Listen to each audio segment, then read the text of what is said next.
And beautiful people, good afternoon, good evening. It doesn't matter what time it is. Just know today is the day that the Lord has made, and I will rejoice and be glad in it. Why? Well, because this good Lord, He's good all the time, man. So y'all see, I'm out and about, riding around looking for a spot that I want to fish at. My wife and I are planning, Lord's will, to go ice fishing this weekend. So I'm out looking for a good spot. Normally, in this area that I'm currently in, I usually see some ice fishers out. I went to 2 different spots over here, and so far, I didn't see none today. Not saying that they're not gonna come out, but so far I haven't seen any. But it's okay, because as long as that that ice withhold my wife and I weight, that's all we need, We could throw something out there to test the icing, but yeah, man. Without further ado, we about to get into the next reading, right? I told y'all yesterday I was supposed to read Affirmative Action, a Around the World, an Empirical Study by Thomas Sowell. It's been heavily requested over the years, mostly by my white patrons. So I finally got a hold of the book, and I'm getting into it, reading. I already started reading it on my own. You can see I'm a bookmarker. That's why I like physical books. I love marking up some pages. But we're gonna get into this. At some point, I might turn the car off because I am just sitting here, but we'll see. But without further ado, let's get into this book, man, because I ain't got all day. I got got to figure out my fishing spot for this weekend. So, Affirmative Action, Around the World, an Empirical Study by Thomas Sowell. Chapter 1, an international perspective. So, we're looking at this from the perspective of the international level. While controversies rage over affirmative action policies in the United States, few Americans seem to notice the existence or relevance of similar policies in other countries around the world. I tell people this often, is that people get stuck on it's like an ecological bias, right? You believe that a certain, aspect, action, whatever, you think that it is literally just synonymous or tailored to one location because that's the only location that you have access to. That's what you've seen. And so a lot of people make these generalizations saying only in America, here in America. And it's like, baby, you ain't been nowhere else to even make that, that wild claim. Like, it's too wild to make out of ignorance. You got to look at other places before you can confidently say only in America. But let's continue. Instead, the arguments pro and con both tend to invoke history and traditions that are distinctly American. Yet group preferences and quotas have existed in other countries with wholly different histories and traditions. And in some countries, such policies have existed much longer than in the United States. So he is talking about affirmative action, where people try to make it seem like affirmative action is synonymously attached to the United States. No, baby. It exists in other countries. It may not look identical to the United States, but it exists in other places. So when people try to make it seem like only in America do they placate, certain groups of people, in this instance, there's the fallacy that is pushed around that it's widely believed that Black people benefit more off of affirmative action than any other group of people. And that's just not true. White people, in fact, benefit off of DEI programs and services, affirmative actions, welfare. I mean, just about any system or program that you can think of. There's white people exist in those places in greater numbers. Well, that would make sense because it would only reflect society, right? When you look at the United States population, there's about 330 million people that live here in the United States. And of that 330 million people, it is stated that about 60% of them are white.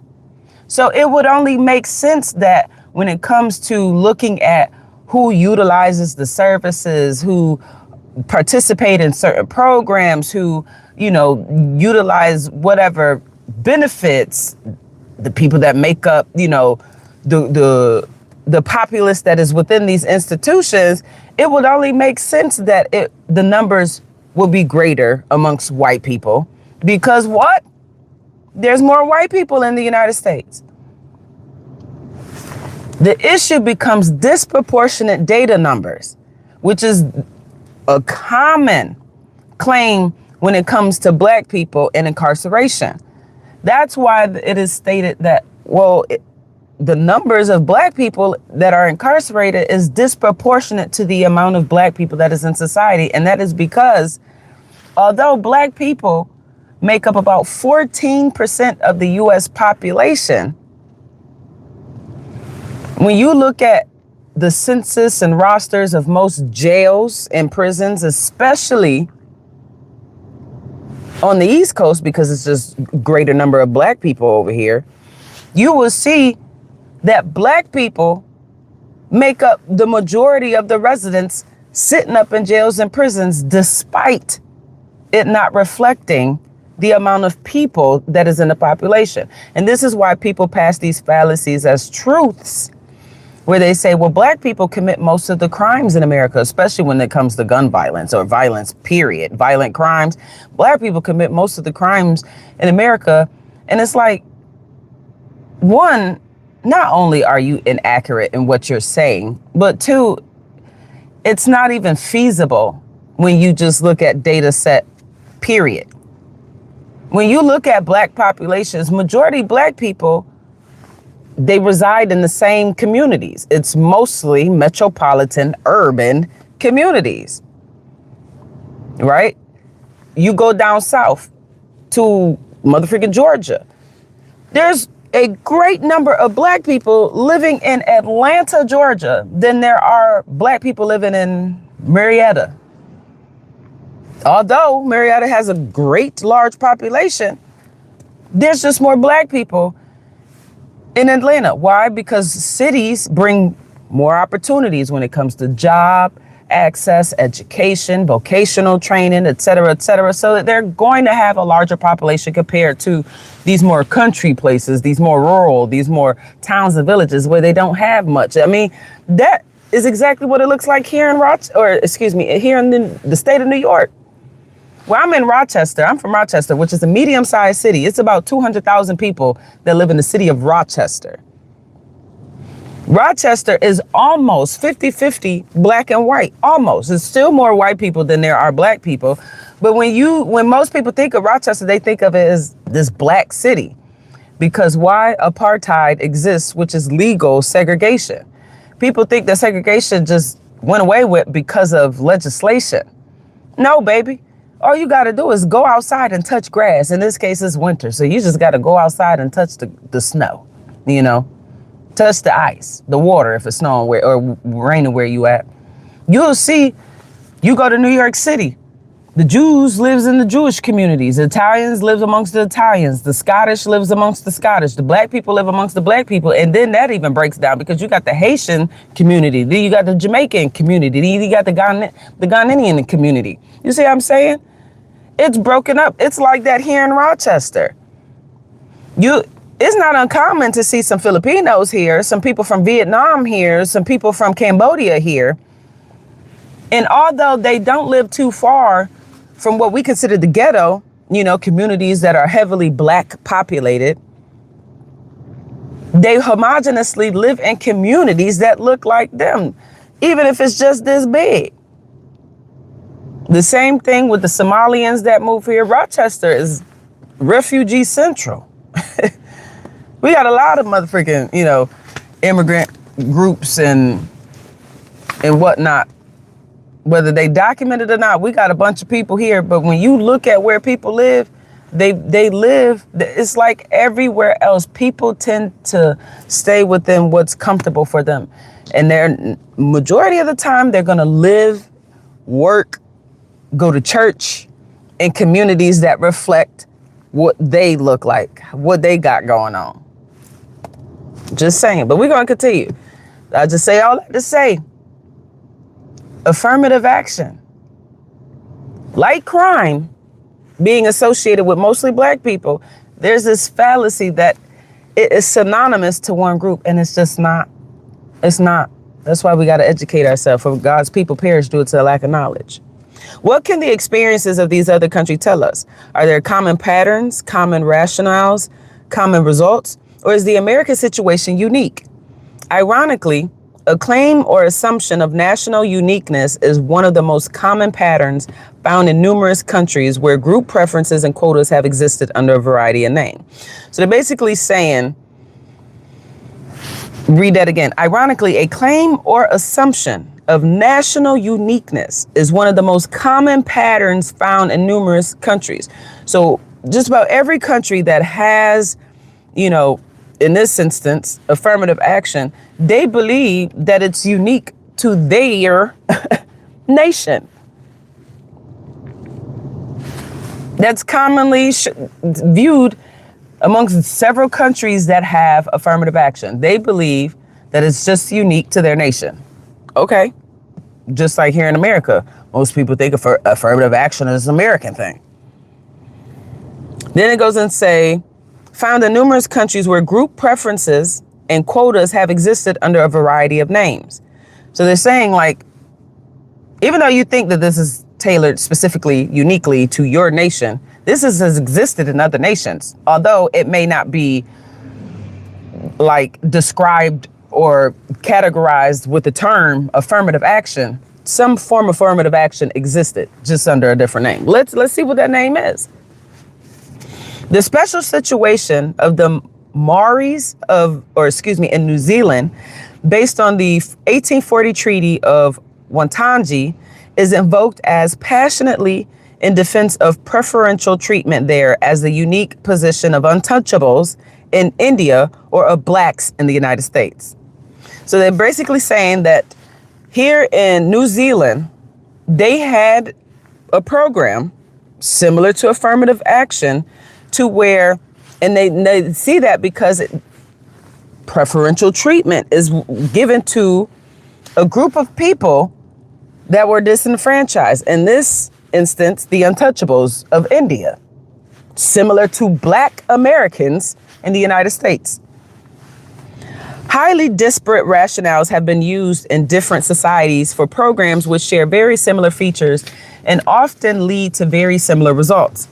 Some group preferences have existed for minorities, some for majorities. So they're saying affirmative action, or in some form or fashion, it's either existed for minority, just disenfranchised groups, or it existed for majorities, which are people who have more affluent backgrounds. You know what I'm saying? People that weren't so motherfreaking poor and impoverished, which makes sense because anybody who is knowledgeable about subsidies, they comprehend that subsidies is nothing but welfare for the rich.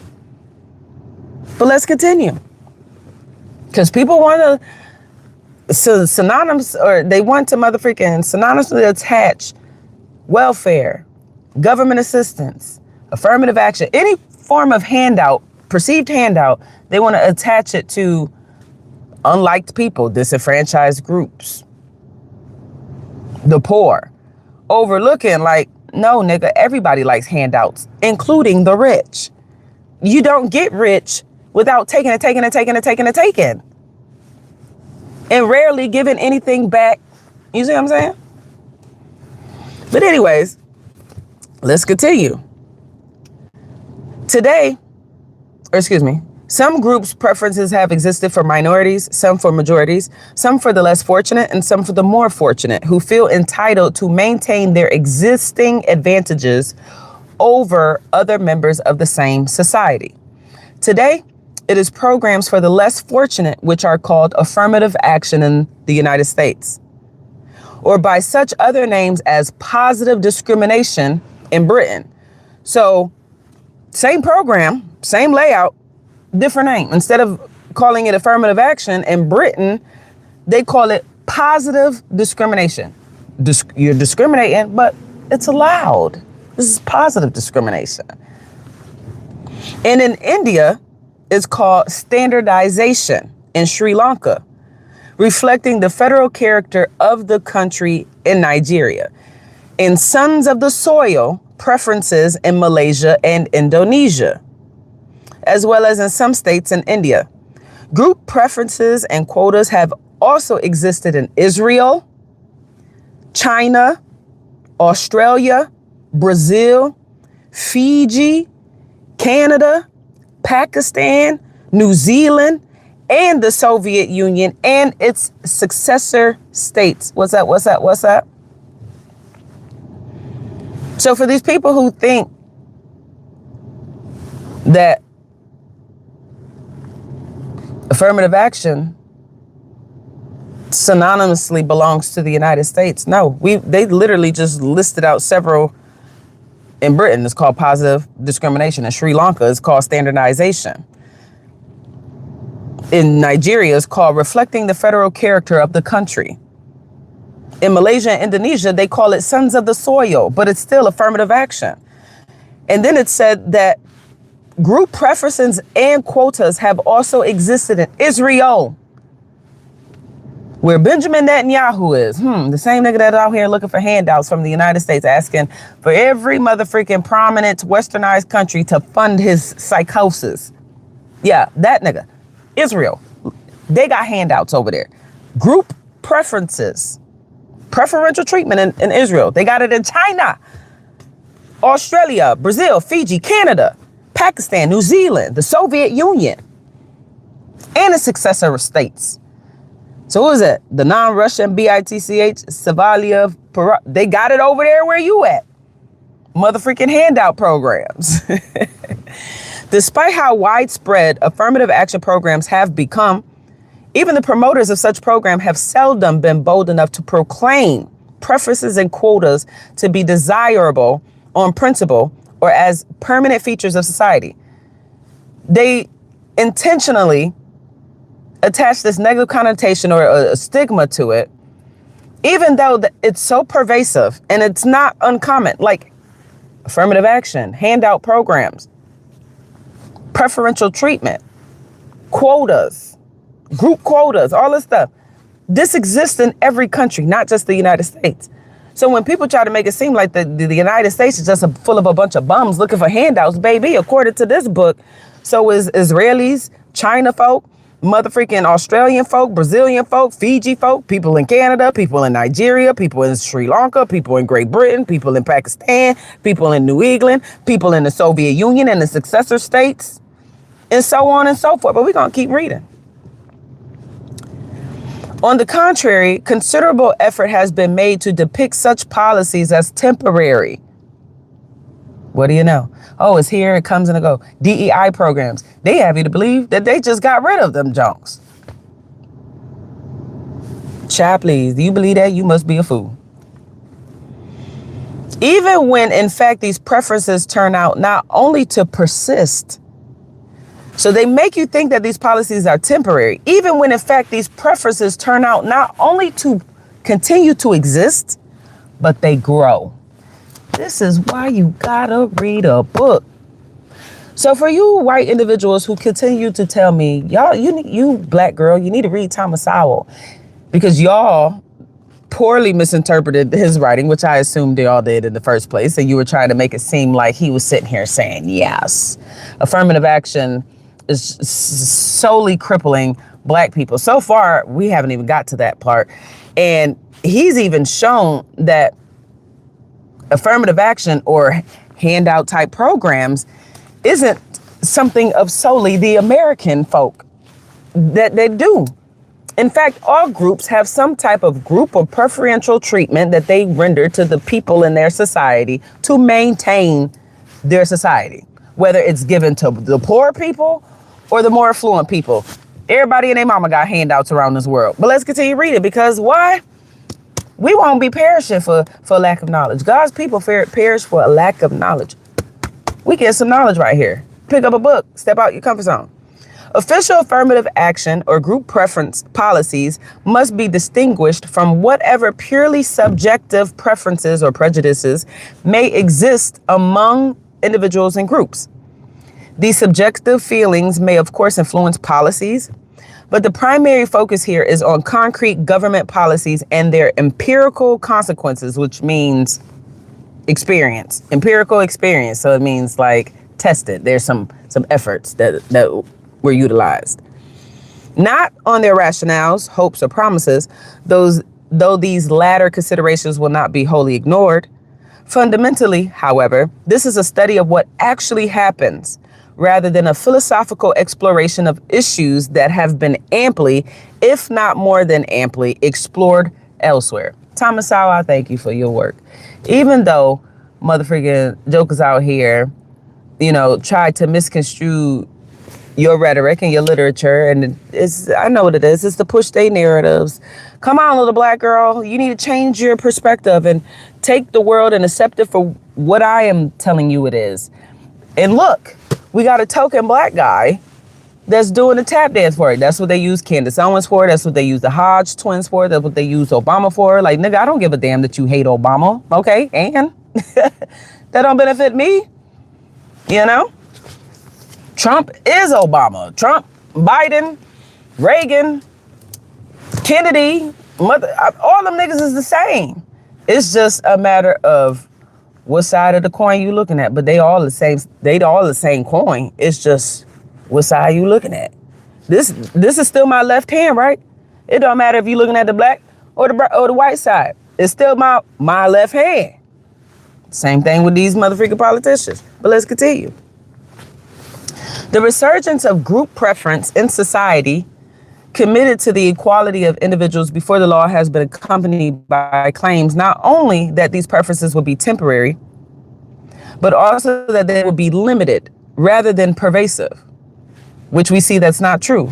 They've already established that affirmative action, although may not go under that categorical name, exists in just about every country in this world.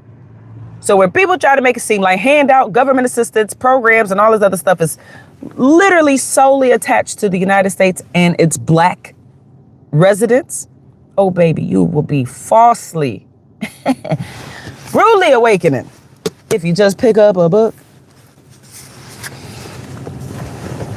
Biden ain't no better in office. All them turds is the same. They all a turd. But let's continue.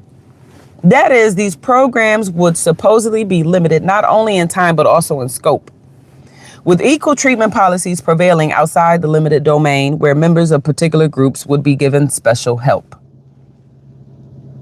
Members of particular groups would be given special help. Interesting, because people love associating welfare and handouts with black people.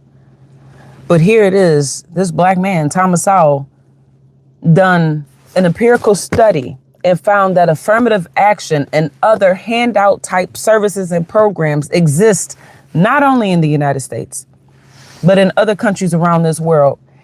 And they're not just utilized by poor and black people, although in the United States, the amount of poor and black people that are using welfare and its likes, very few compared to the white folk, still, it's not synonymous to black people. It's not just synonymous to poor people.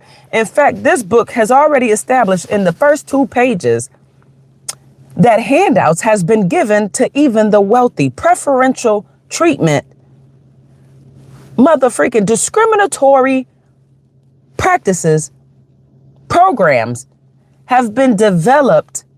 Positive discrimination is what they call it in Britain. But these things have also been given to affluent people, people of wealth, status, and power. But then the niggas in wealth, status, and power get on media and tell you that the ones that's sucking up the services and the programs is a bunch of poor people. I don't know. It seems like a bunch of poor people are the ones complaining about being poor, where the wealthy people not really complaining. It's just omitting information, obfuscating information, using equivocation like Trump. This nigga sitting here telling us he gonna make all these countries pay for tariffs. Nigga, how you gonna make somebody else pay for a tariff? You can't. We are the people that pay for the tariffs. Then these companies are like price gouging stuff. So they're making extra money off of the products that they serve, they sell us. Then they turn around because they know that all this tariff bull crap is going to get dragged through the court system. And then when the courts rule this as unconstitutional and unethical and unlawful, and they rule, give the people their money back, refund them. Guess who's going to get refunded? Not us. Not the people that have been paying these high prices when we go to these box stores and stuff. The people that get the refund is the niggas that own the companies that we go into and buying their products, they high priced products. Trump gets the refund while he sit here and lie to us and tell us that he gonna make China pay for it. He gonna make Mexico pay for it. Nigga, you got no control of your own house. It's like the Bible says. How, baby, you don't even got your own house in order. How can I expect you to organize somewhere else? How you supposed to get China in line when your administration is wonkers? The inhabitants of the country that you are the president over, they divided in a motherfreaker. It's crazy. Your own house is out of order, but you talking about you gonna go to a whole nother country and make them pay for something. Child, please. Let's continue. We ain't got time for stupid, all right?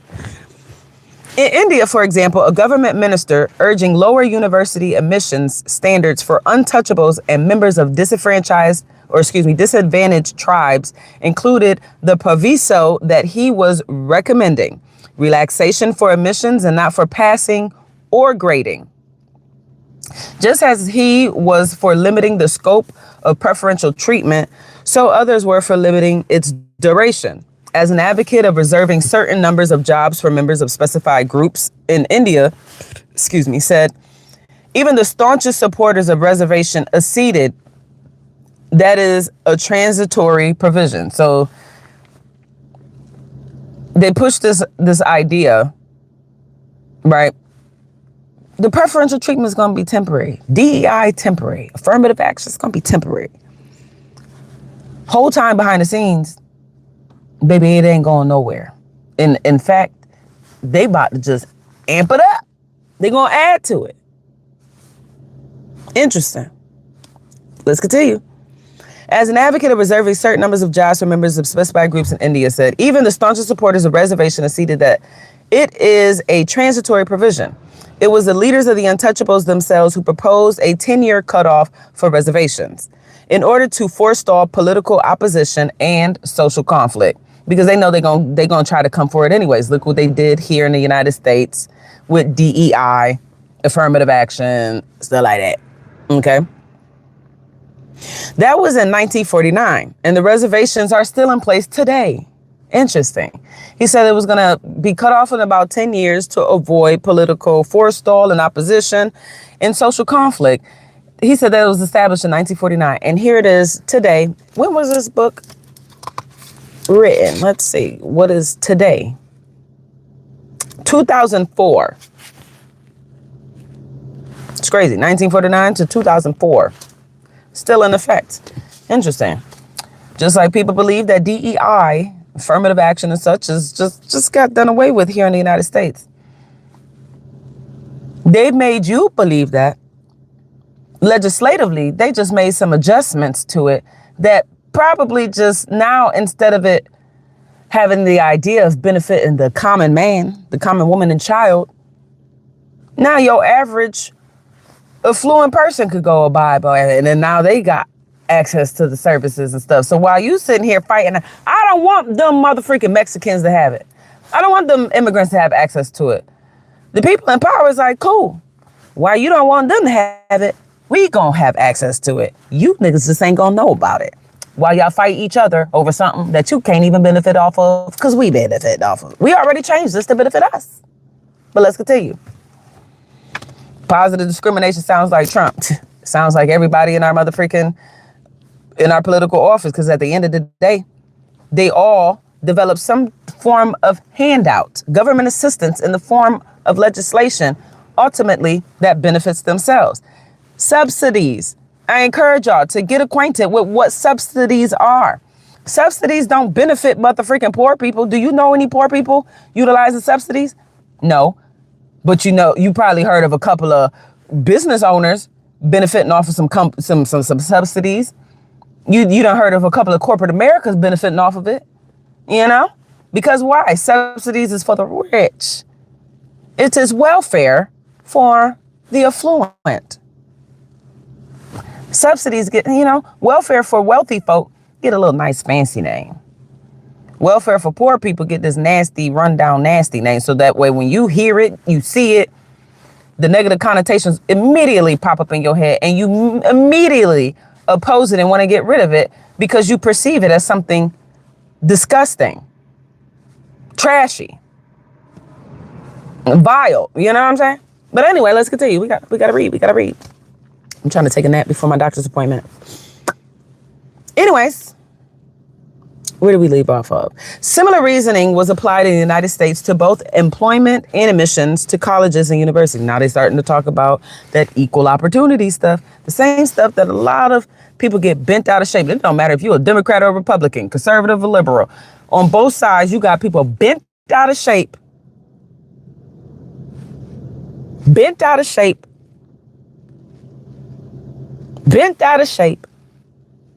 over legislation looking like it preferentially benefiting another group, even though ideally it benefits all people. Although when you really look at the data points, it really benefits white people. But let's continue.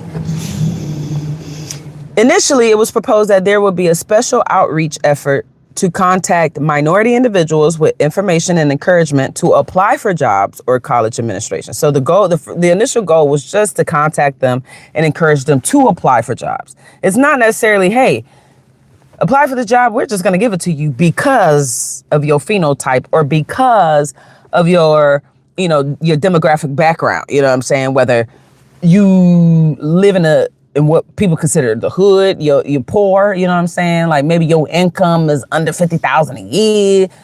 Your highest level of education is like 10th grade, no high school diploma. You know what I'm saying? They're not necessarily saying they're just going to hand it to you. The first initial motherfreaking focus was just contacting the folk and saying, hey, this exists. It would behoove of you to get involved. Let's continue. In places where they might not have felt welcome before, but with the proviso that they will not be given special preferences throughout the whole subsequent process of acceptance and advancement. So it's like, you're welcome to come and apply, but do not think that you're about to get some special treatment in regards of like admissions or acceptance. And you definitely ain't about to get no special treatment when it comes to the advancement, which we've seen. All these jobs got a bunch of black people hired there, employed there, sitting within the schools, collecting degrees. But what is it really benefiting? Anyways, let's continue. Much the same rationale appeared in Malaysia, and so did the further extension of preferential treatment, which developed despite this rationale. Let's see. Honestly, Trump doing a good job this time around. Groceries and gas a bit cheaper for us here in Kentucky. I put some money in the stock market and made money there too. I mean, it's based on your perception. See, me personally, I personally cannot gauge the status of like our position, or our wealth, or how far along we've come as a society, and how great, a politician is looking at stuff like that, like gas prices, food prices and stuff like that. Because at the end of the day, there's a season and a time for everything. Everything fluctuates, especially when it's literally dependent on a fickle system. The stock market is fickle. So yeah, it's good today, tomorrow it could crash and burn, and then you lose everything. You see what I'm saying? There's no consistencies.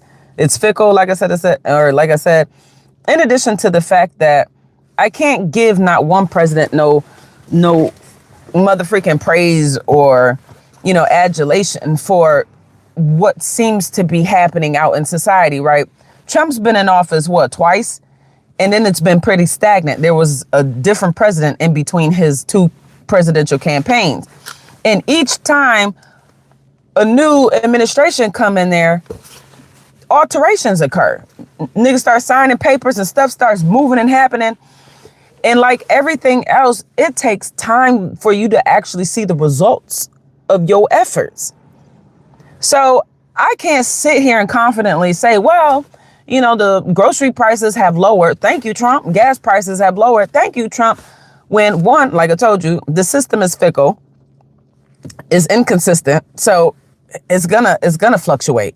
On top of the fact that who is there to say that this didn't stem from Biden? Who is there to say that this didn't stem from Obama? Who is there to say this didn't stem from the Bushes, Kennedy, and so on and back up to Reagan? Because at the end of the day, it takes time for you to see the results of your efforts. In fact, it's even stated that when legislation is passed, it takes about one generation for you to see any change. And one generation is considered 30 years. I'm 33. Okay? That ought to tell you something. Can I share a prayer with you? If you only talk to Jesus and you accept Jesus as as the Son of God, and you accept because the Bible says that you can't get to the Father unless you go through Jesus. So you accept the Son, then yes, feel free. But if you ain't talking to Jesus Christ, you can take that prayer on. Take them incantations on to somebody else, because I ain't got time for it. Help me to be present, to love well, and to trust you fully, giving me peace and uncertainty and strength for whatever I face. Amen. To God be the glory. Hallelujah. Let's continue. Where did I leave off at? Although grading is supposed to be without reference to ethnicity, all grades must be submitted to an evaluation review committee having heavy Malay representation.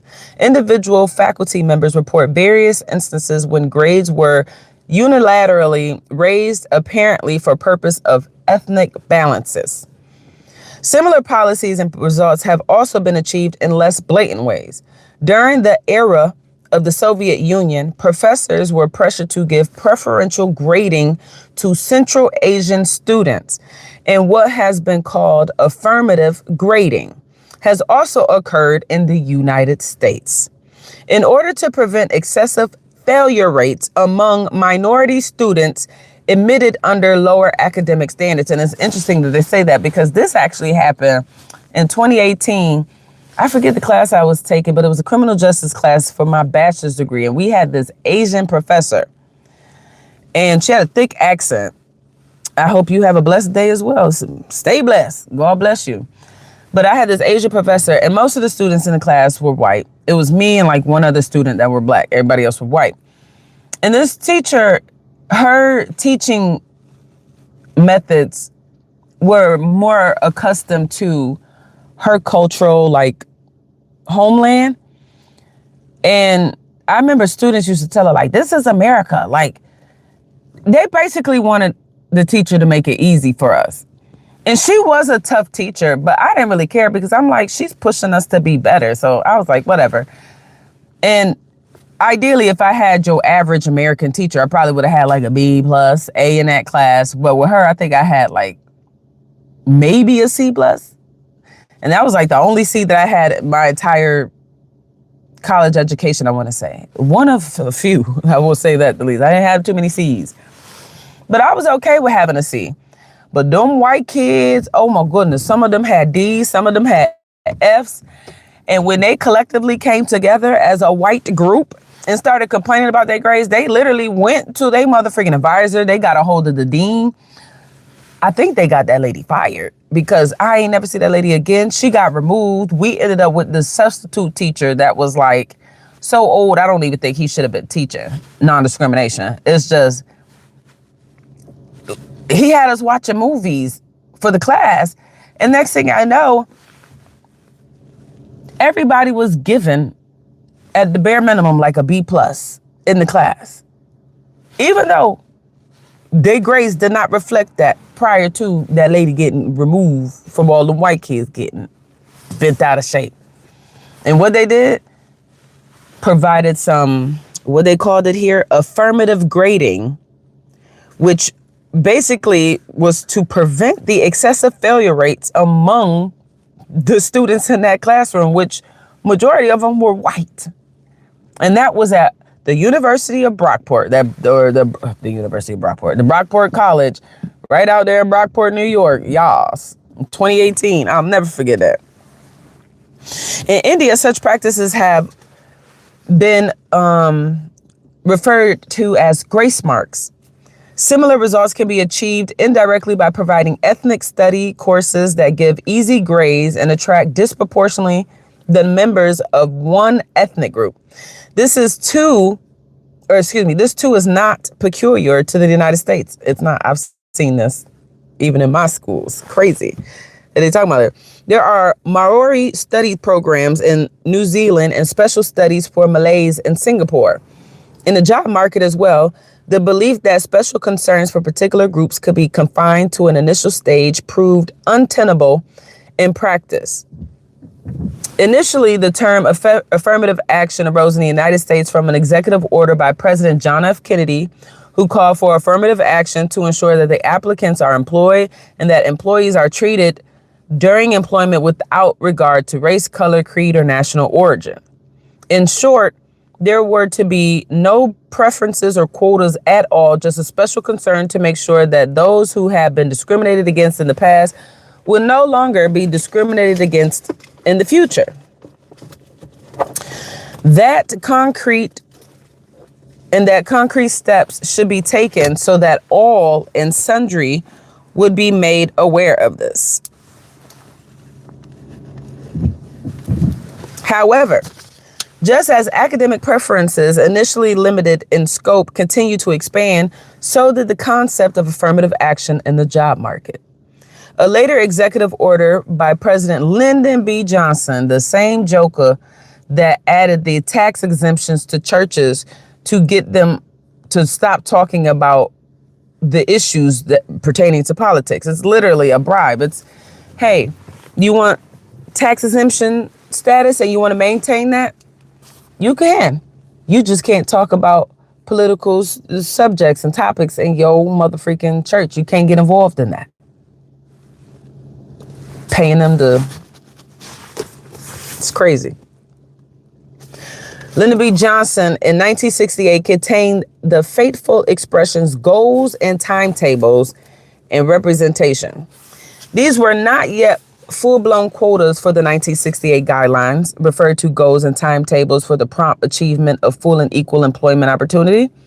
Still later, another executive order in 1970 by President Richard Nixon spoke of results-oriented procedures.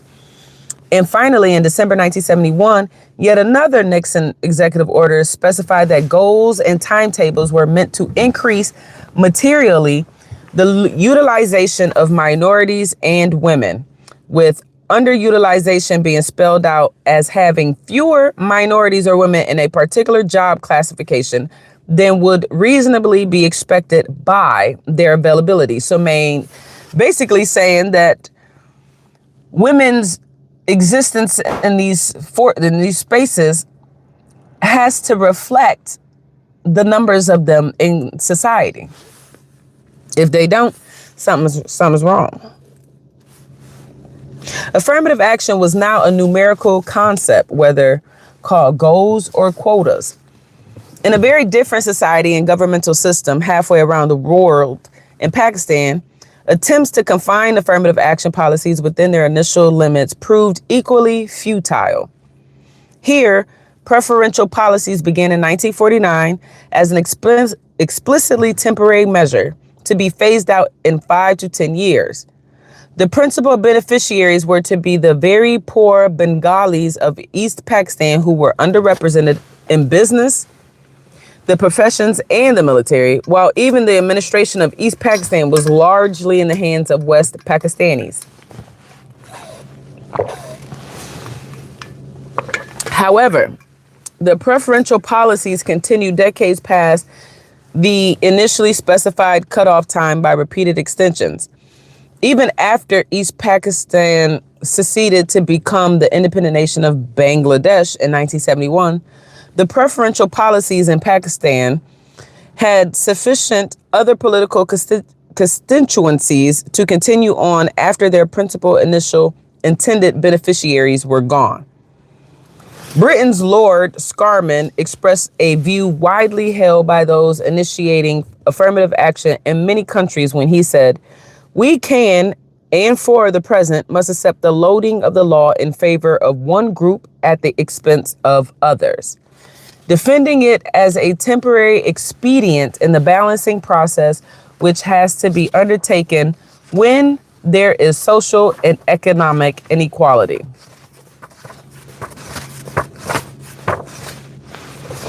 This confident pronouncement, however, presupposed a degree of control which has proved illusory in country after country. Moreover, when and where there is economic inequality, encompasses virtually the entire world and virtually the entire history of the human race. That's true. Too broad. A temporary program to eliminate a centuries-old condition is almost a contradiction in terms. I feel you. Equality of opportunity. That's exactly what people be saying in regards to when people like, slavery is over, get over it. Look at how far black people have come. Baby, you can today give every black individual on this earth 40 acres and a mule, and it still will not suffice. It won't. Just saying. But anyways, let's continue. A temporary program to eliminate a centuries-old condition is almost a contradiction in terms. Equality of opportunity might be achieved within some feasible span of time, but that is wholly different from eliminating inequalities of results. Even an approximate equality of representation of different groups and different occupations, institutions, or income levels has been a very rare or non-existent phenomenon, except where such numerical results have been imposed artificially by quotas.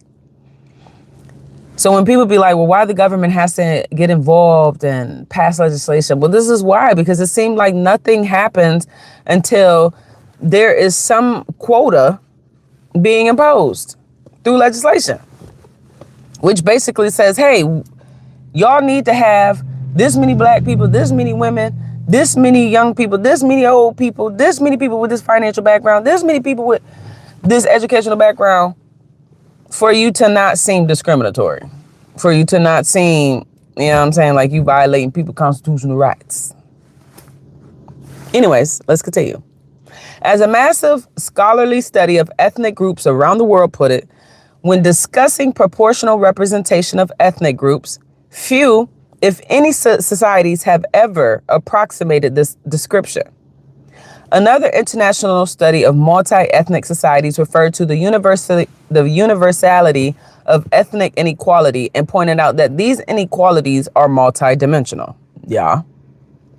There's too many facets to it, you know. All multi-ethnic societies exhibit a tendency for ethnic groups to engage in different occupations, have different levels, and often types of education, receive different incomes, and occupy a different place in the social hierarchy. Yep.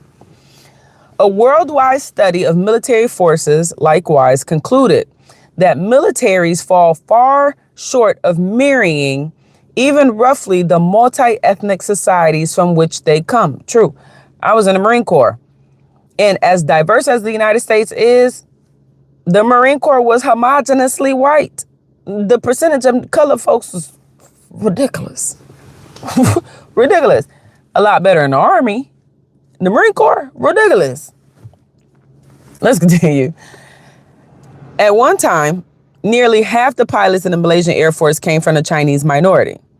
In Tsarist Russia, 40% of the Army's high command came from the German ethnic minority, that was only 1%. That's crazy. They talking about Tsar Russia, a good portion, 40% of the army, high command were German folk, not Russians, German folk. Interesting. But let's continue. This is why we read books. Education. You ain't gonna get it on social media or television because all they do is tell a vision. Who vision they tell?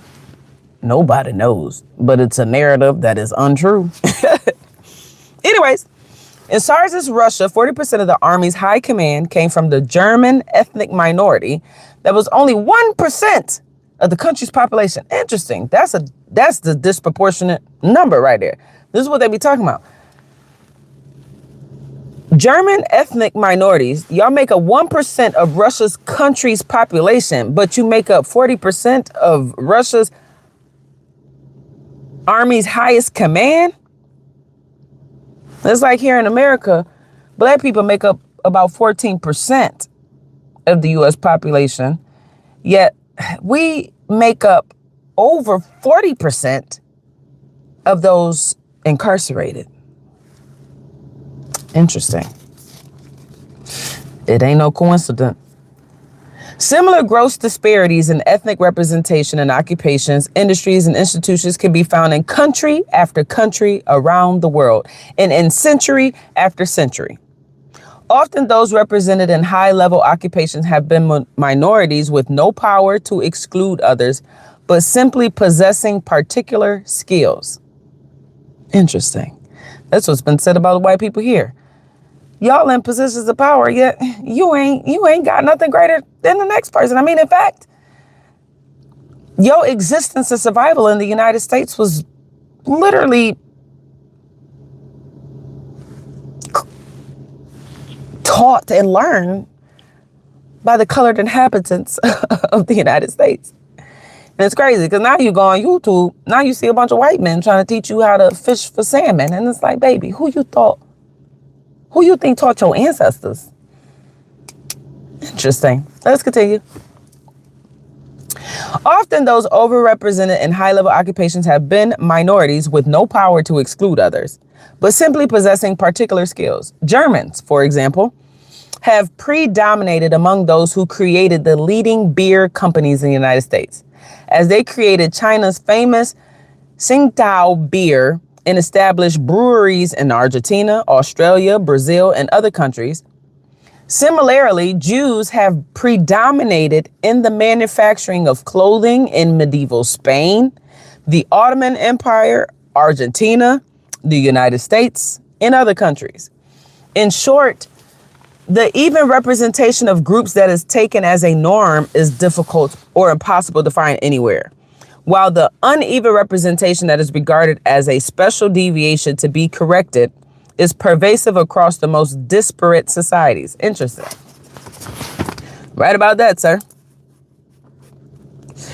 People differ and have for centuries. It is hard to imagine how they could not differ, given the enormous range of differing historical, cultural, geographic, demographic, and other factors shaping the particular skills, habits, and attitudes of different groups. Interesting.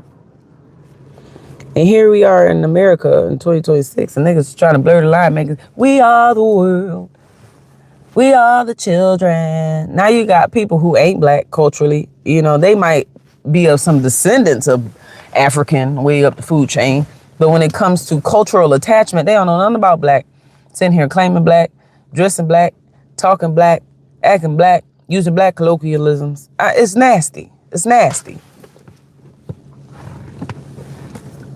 Trying to make it seem like we all, just in this melting pot. What?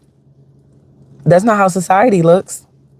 That's not shared amongst the attitudes of the inhabitants of the United States. There ain't no melting pot, nigga. We're just a bunch of ingredients that ain't mixing well together. Niggas have tried to cook and you mix a bunch of stuff together and you eat and you like, hold on. These flavors are fighting each other. Yeah. That's us right now in the United States of America. That's the people in the United States of America. We're a bunch of ingredients that is just contradicting one another. This meal ain't delicious at all. At all. Anyways, any temporary policy whose duration is defined by the goal of achieving something that has never been achieved before anywhere in the world could more fittingly be characterized as eternal. Preferred and non-preferred groups.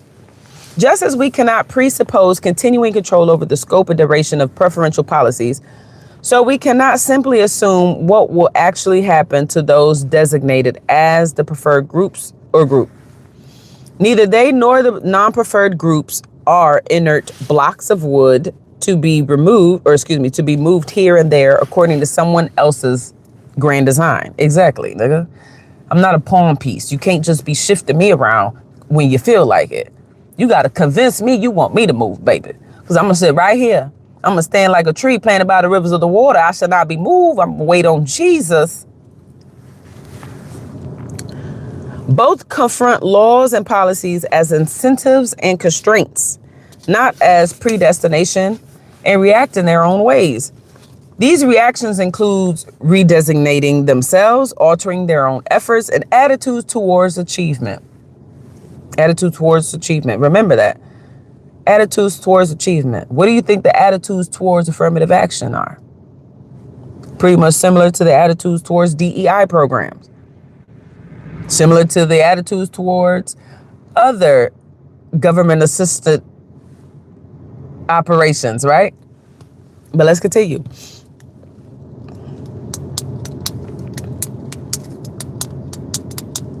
These reactions include redesignating themselves, altering their own efforts and attitudes towards achievement, and altering their attitudes towards members of other groups. Designation and redesignation.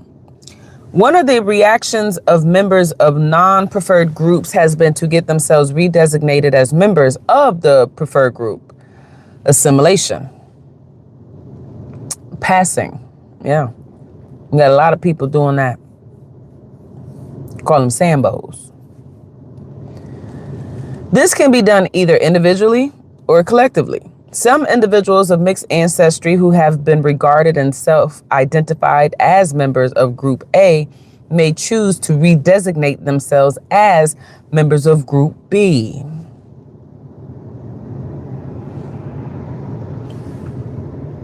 This is usually done by white adjacent folk or white passing folk.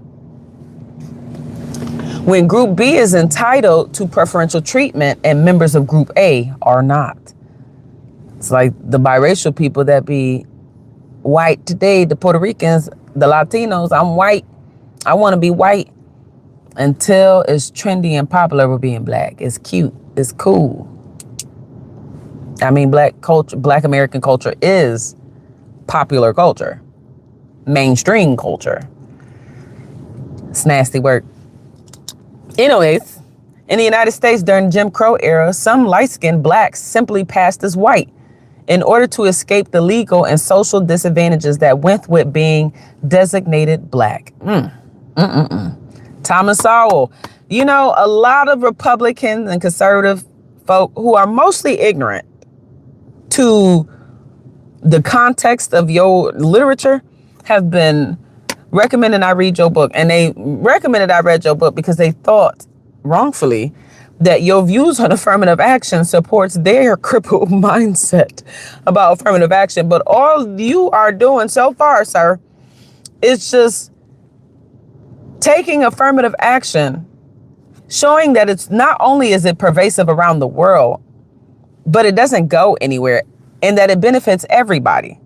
So where they try to wrongfully paint it as a black thing, you are showing affirmative action as being an international thing shared amongst rich and poor.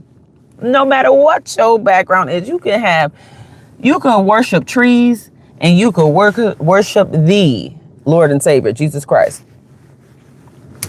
Y'all motherfucking had some form of access to DEI, government assistance, affirmative action, some other sort. But let's continue. Oh my Lord, I just love education. Later, during the era of affirmative action, whites with traces of American Indian or other minority ancestry likewise redirected themselves. White people, now white people. It's kind of like these Latinos and motherfucking Asian people now wanting I could say nigga because I got African ancestry some far up the food chain. Hold on, let's go. Later, during the era of affirmative action, whites with traces of American Indian or other minority ancestry likewise redesignated themselves in order to take advantage of preferential policies for disadvantaged groups. Sounds like you niggas that's riding the coattails of blackness who ain't black, culturally far from black. And for so long, you tried to detach yourself from blackness, now trying to ride the coattails of blackness because of the benefits that come with being black. And here it is. You got white people, they quick to talk about how somebody acting white. You white passing, you want to be white. Later during the era of affirmative action, whites with traces of American Indian and other minority ancestry likewise redesignated themselves in order to take advantage of preferential policies that were intended for disadvantaged groups. Well. White people passing as color. You know I gotta save this in my notes. So when niggas be like, where's the proof?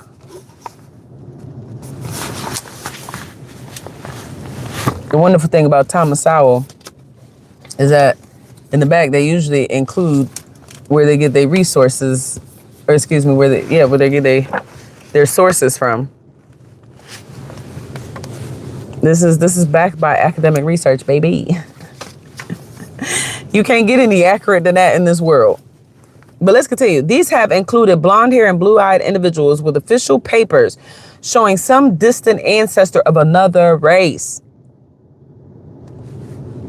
What niggas is doing with being black now. The number of individuals identifying themselves as American Indians in the U.S. Census during the affirmative action era rose at a rate exceeding anyone's estimates of the biological growth of this population. Moreover, a breakdown of census data by age cohort show that the number of American Indians increased over time in the same age cohort, a biological impossibility made possible on paper by redesignations of the same individuals. So they're basically saying that they saw an increase in the change of American Indians at the same time. It reflected redesignation of the same individuals claiming to be Native American. That's how they know they weren't Native American, or at least they weren't before. Maybe they was and they was hiding it. But anyways, moreover, for example, the number of American Indians who were aged 15 to 19 in 1960 was just under 15,000. But 20 years later, when these same individuals would be in the age bracket 35 to 39 years old, there were more than 80,000 American Indians in that cohort. In other words, more than 30,000 people in the same cohort who had not designated themselves as American Indians in 1960 now did so in 1980, causing more than a 60% increase in the number of American Indians in that cohort. Which a cohort is just basically saying that sample or a group, however you want to put it. A similar pattern emerged among the Aborigines in Australia. A study in that country found that there was a 42% increase in the size of the Aboriginal population between the 1981 and the 1986 census. It's crazy. And a lot of white people that I be seeing on YouTube from Australia be claiming to be of Aboriginal, and a lot of them, like, you can hear their language. You could tell, like, they haven't always identified it like this. This is a new switch ordeal, you know? I'm going to add that in my notes too. Aborigines increase in 1980s. Virtually a demographic and possibility, virtually a demographic and possibility in 5 years, except by redesignation of the same individuals with different ethnic labels, as an Australian scholar has noted. So they saying these people just redesignated themselves from one thing to another. The Aboriginal people didn't have no children. It's just pre-existing people that were once upon a time identified as something else started claiming to be something else. And that's so true, because I remember growing up, I even got cousins. Obviously, they half black because they mama is spooky black. She my daddy's sister. But I remember growing up, this woman would go around telling people she's Dominican. I'm pretty sure she's still in that psychosis, telling people she's Dominican. And this broad is like 60 years old, bro. The psychosis was so extreme that her children, whom you will look upon, will never imagine anything about mixed with Puerto Rican, because to me, in my opinion, Latino people ain't nothing but biracial people who speak Spanish, right? Because when you look at the mix up, or the mixes of Latino people, they just so happen to be African, European, and Native American. They're literally just biracial people who speak another language. And so my cousins just look like black girls, maybe on a lighter side, but they just look like black girls. But they used to tell everybody, I'm Puerto Rican and Boricua. Yo soy Boricua.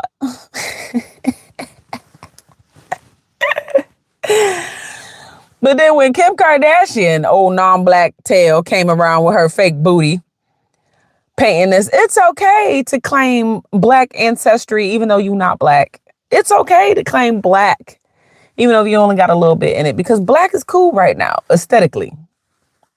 Socially, they ain't accepted. Civically, not accepted. But aesthetically, entertainment-wise, you got it. You can make some money acting black. So when that came out, then my cousins did the switch. Now all of a sudden they both equal and black. And then you got people claiming black. It's like, nigga, what? You got Latino groups claiming to be Afro, whatever, who ain't never claimed that before. It's interesting how that flip-flop occurs. And it's not like the black population had more kids. In fact, they saying that of the black people, we having the least amount of babies. The numbers that's growing largely is Latinos. White people and black people tend to be pretty stagnant with more babies. So how we got all these extra black people if black people ain't having babies? Because you got non-black people redesignating themselves as black. Oh, we got a bunch of Rachel Dolezals out here. Let's continue. Virtually a demographic and possibly in 5 years, except by redesignation of the same individuals with different ethnic labels. As an Australian scholar has noted, the dramatic increase in numbers has much to do with record keeping, increasing intermarriage, and the growing availability of substantial subsidies to people of Aboriginal descent. The definition of Aboriginal includes many persons of predominantly non-Aboriginal descent. So we'll read that again. Aboriginal includes many persons of predominantly non-Aboriginal descent. It's crazy how Aboriginals got a large group of people claiming to be Aboriginals who are of non-Aboriginal descent.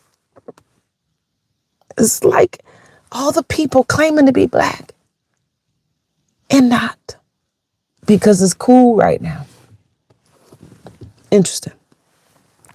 Who might with equal or greater genetic justification designate themselves as non-Aborigines. It was much the same story in China, where in the 1990s, more than 10 million Chinese proclaimed their ethnic minority status in order to gain preferential treatment such as college admissions. Even China's draconian restrictions, meaning harsh, strict laws, draconian restrictions on having more than one child did not apply to ethnic minorities as they did to the majority Han Chinese. So this is how they got around with having more than one child. claiming their ethnic minority status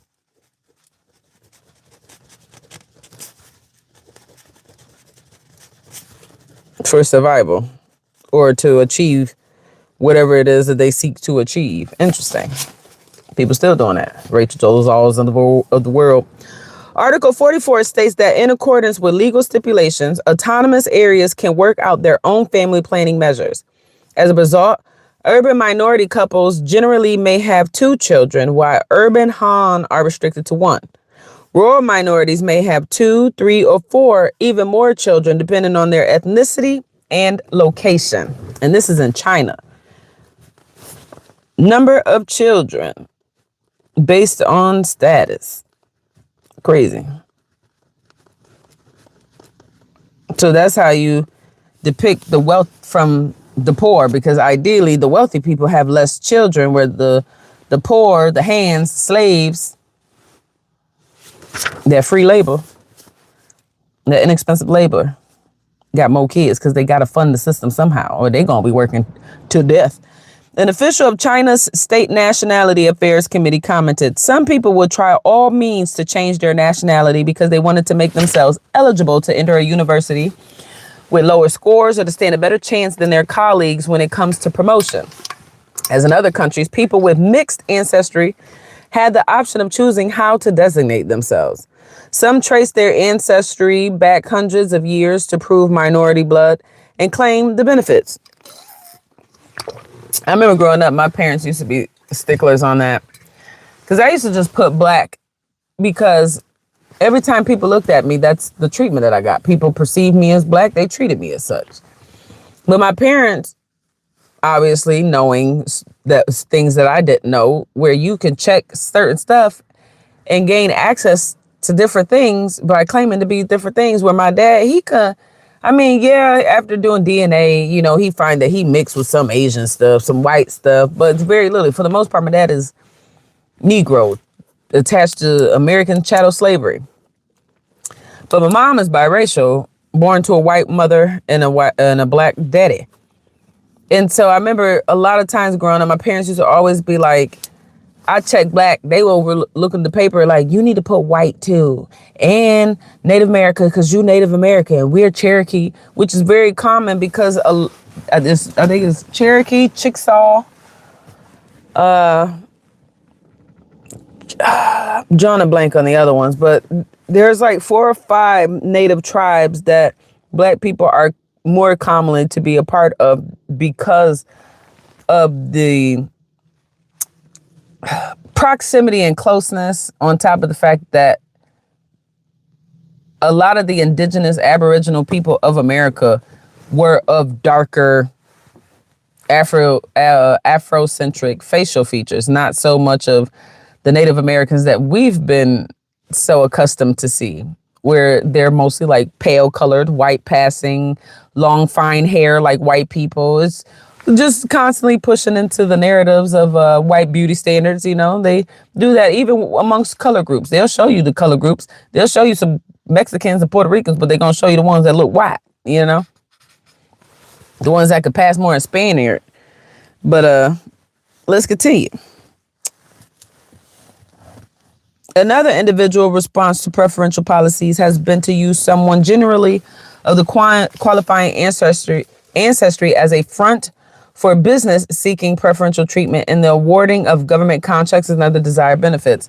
Like we've seen where white men get their wives, sisters, daughters involved in their business acumen, not necessarily because they feel that that woman, that female, provides, some great work ethic or merit, but because of the exemptions, because of the status, the accolades that is attached to having that minority group, right? Where, okay, you may not be able to claim minority ethnic background, but now you get that minority credit having women on your team because being a woman is part of the disenfranchised group. Or you got folks appealing to single parenthood. Like you got Erica Kirk sitting here lying, talking about she was raised by a single mama. When her mama was married to her stepdaddy And she was kind of raised by her single daddy. But she wants to appeal to the masses as this, challenged individual who didn't have life just handed to her. And she was raised by a single mother who prepared her to be a single mother. So now she can be a single mom to her fatherless children. It's nuts. But let's continue. Another individual response to preferential policies had been to use someone genuinely of the qualifying ancestry as a front for business seeking preferential treatment in the awarding of government contracts and or other desired benefits. This practice has been so widespread in both Indonesia and Malaysia that it has acquired a name, Alibaba Enterprises, where Ali is the indigenous individual who ostensibly owns the business and is legally entitled to government benefits. Alibaba Enterprise. While Baba is the non-indigenous person, usually Chinese in these countries, who actually controls the enterprise and essentially pays Ali for the use of his name and ancestry. Wow. Similar arrangements have been uncovered in the United States and elsewhere. I'm about to say, I know this for sure. Y'all better hit on them motherfucking Middle Eastern, Yemen, Arab, Muslim stores, because that's them stores. Let's go. Similar arrangements have been uncovered in the United States and elsewhere. Anti-Semitic policies in Poland during the years between the two world wars likewise led some Jewish businesses there to operate behind Gentile frontmen. Decades later, under preferential policies in Kenya, Africans served as fronts for Asian-owned businesses. Interesting. As they likewise served as fronts for Lebanese-owned businesses in Sierra Leone, the same Sierra Leone that motherfreaking Abraham Lincoln was trying to deport freed black folk post the abolishing of slavery. Crazy. Let me read that again. Similar arrangements have been uncovered in the United States and elsewhere. Anti-Semitic policies in Poland during the years between the two world wars likewise led some Jewish businesses there to operate behind Gentile frontmen. Decades later, under preferential policies in Kenya, Africans served as fronts for Asian-owned businesses, as they likewise served as fronts for Lebanese-owned businesses in Sierra Leone. These motherfucking Chinese people got these these African front businesses where they got black people. Louise. Member of some non-preferred groups can also get themselves redesignated collectively. The 14th Amendment to India's Constitution, like the 14th Amendment to the Constitution of the United States, provides for equal treatment of individuals, but India's Constitution provides explicit exceptions for benefits to the untouchables, disadvantaged tribal groups outside the Hindu caste system, and other backward classes. 14th Amendment. I'm going to put that down. India's 14th Amendment, which gives all this preferential treatment to disenfranchised tribal groups outside of the Hindu caste system and other backward classes, untouchables. This last proviso especially has created opportunities for many other groups to get themselves collectively designated as being among the other backward classes. Eventually, this miscellaneous classification provided more individuals with the coveted rights to preferential treatment than were provided to members of the untouchable and tribal groups from whom the preferences were created. That sounds about right, because here in the United States, that's the same thing, where people wrongly believe that to a great amount, black people make up the majority who benefit off of DEI programs and affirmative action, when it is in fact white people who benefit off of DEI and affirmative action, because it don't take much to claim disadvantage. You could be white, like they mentioned in previous pages of this book. You could be white claiming motherfucking ancestral DNA that's so far up the food chain. You know, you could be like, I had a black great grandma. Now you motherfucking getting into college, benefiting off of affirmative action based on some black great grandmother. You know, that's so far up the food chain, but you lily white with blue eyes and blonde hair. Or how about, we see it all the time in all these various programs, to be considered a disenfranchised group member, you've been incarcerated at some point. Your grades, you know, you come from a city school district. Your financial background ain't the greatest. You know, you come from a low income family. Maybe you come from under the poverty line. Oh, people also forget, because they love talking about gender and identity politics. Well, gender and identity politics is what helps white people benefit off of using DEI and affirmative action type programs, because a majority of these colleges is full of white men claiming to be either queer, of African or Native American background, or to come from motherfucking impoverished backgrounds. Oh, my mama, my daddy didn't have a high school diploma. I'm a disadvantaged group member. And the whole time you white. Your name's Matt, you know, Brock.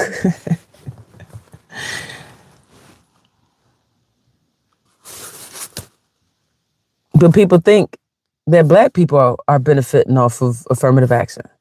Just look at the data. White people. And next runner-up is the white adjacent folk, the Asians, and that includes the brown Asian folk, Indians, and motherfucking the Pakistanians, you know what I'm saying? Because some of them people don't even consider themselves African. They consider themselves Asian. But let's continue. Redesignations of individuals and groups, like the spread of preferences from given groups to other groups, take preferential policies further and further away from the initial rationales on which they were based, like affirmative action in America amongst black people. People have this idea that it was incorporated to ensure that there were more, you know, education and employment opportunities for black people. Yet we see that the people that's benefiting off of DEI and affirmative action are, in fact, white people. No historic sufferings of blacks in the United States can justify preferential benefits to white women or to recently arrived immigrants from Asia or Latin America who happen to be non-white, but whose ancestors obviously never suffered any discrimination in the United States. So you, a disenfranchised group, just based solely on being colored, you may not have dealt with any historical hardships in the United States or under the creation of the United States as like black people and Mexicans, because during Mexican War, this was still considered colonial America. So it's only some niche groups of people who actually dealt with some oppressive tactics at the hands of America, the United States of America, under its establishment. Now, there are some times where it was in the process of colonizing. That matters. Ain't disregarding nobody's experiences. But whose ancestors obviously never suffered any discrimination in the United States. Similarly, the painful history and continuing oppression of untouchables in India can hardly justify preferential benefits to local majorities, in particular states such as Assam, Maharashtra, and Andhra Pradesh. Yet these local majorities and members of other backward classes outnumber the untouchables. Interesting. Yet these local majorities and members of other backward classes outnumber the untouchables, even though these programs, these services were created for the untouchables. It's mostly non-untouchables benefiting off it. Interesting. Just like affirmative action. Affirmative action was created under the guise of helping black people, yet it's predominantly non-black people benefiting off of it. What do you know? Let's continue. Yet these local majorities and members of other backward classes outnumber the untouchables and are often in a better position to take advantage of the preferences.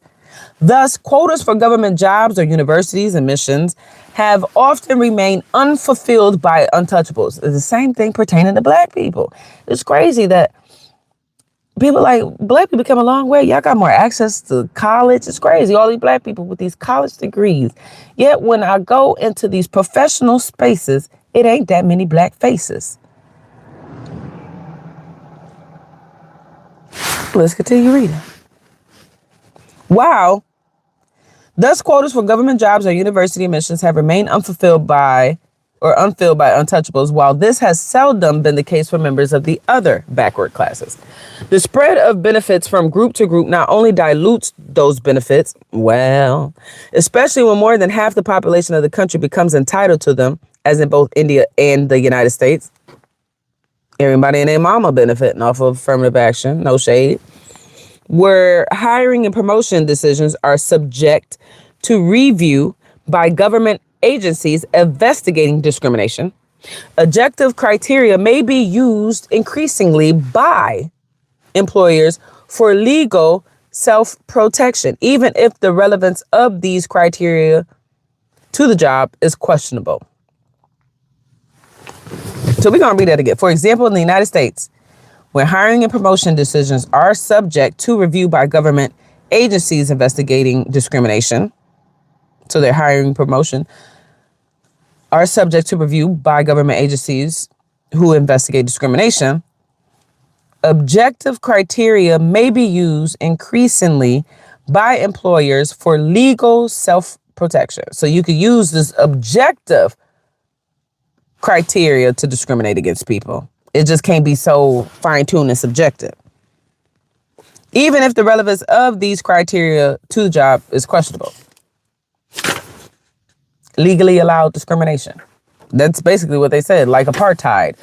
It's legally permitted segregation. Interesting. Just like unlawful seizures are unlawful unless the police motherfreaking are seizing your assets. Then, out of nowhere, asset forfeiture, now all of a sudden, is not covered by the Fourth Amendment. You no longer are covered and protected from unlawful searches and seizures. Just looking at asset forfeiture. And what I think is even crazy is that the courts back it. The police can pull you over for a traffic infraction, see a bag in your seat because you just came from the motherfucking casino and you don't want some money. They think that's suspicious. Think, oh, you about to go use that money to go buy some drugs and guns. Now they done took your money. Look it up. There's a bunch of cases out there of people fighting, trying to get their asset, mostly money back and properties from the police and from the court systems because the police seized it. Because they're allowed to with that superficial, low-level hunch, suspicion. And now you take it and then you spend years trying to get your stuff back. And they already took that money and funded your local municipality with it. You ever heard of forfeiture funding? The same assets that are unlawfully seized by you, forfeited, the same assets that are unlawfully forfeited and seized by the government, the police, they take it and turn around and fund your local municipalities with it, known as forfeiture funding. Funding to local municipalities that comes from forfeited assets.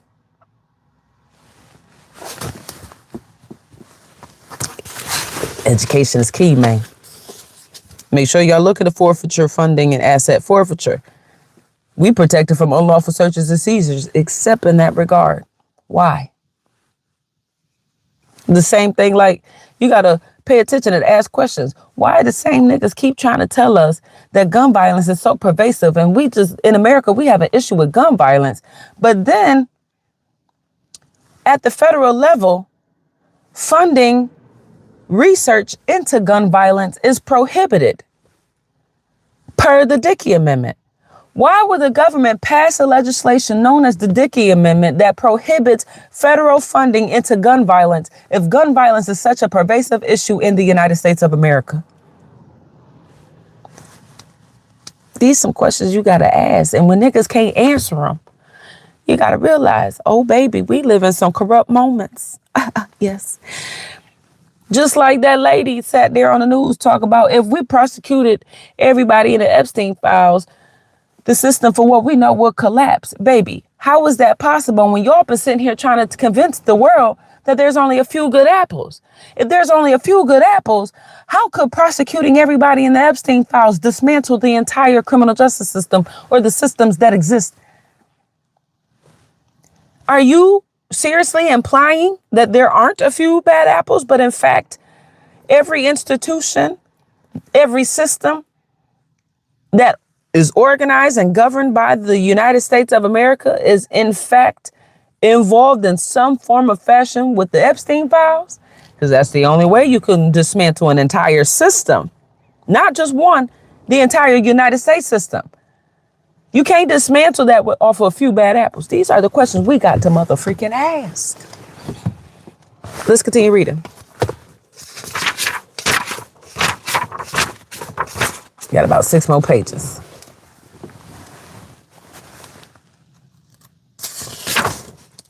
If these criteria are met often by one of the preferred groups than by another, if white women have college degrees more often than black men, for example, then one preferred group may be no better off on net balance than if the preferences did not exist.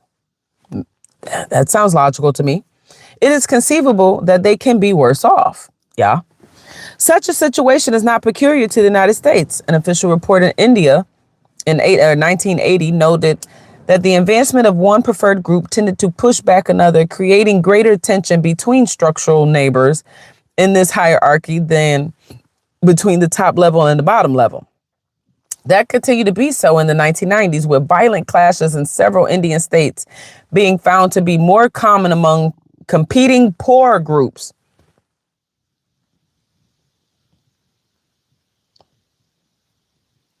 than between these groups and the more elite castes. I know y'all tired of hearing that divide and conquer term. It's interesting. Programs and systems and services were developed to help disenfranchised groups, did nothing but further push quarrels between neighboring groups. Intentional or coincidental?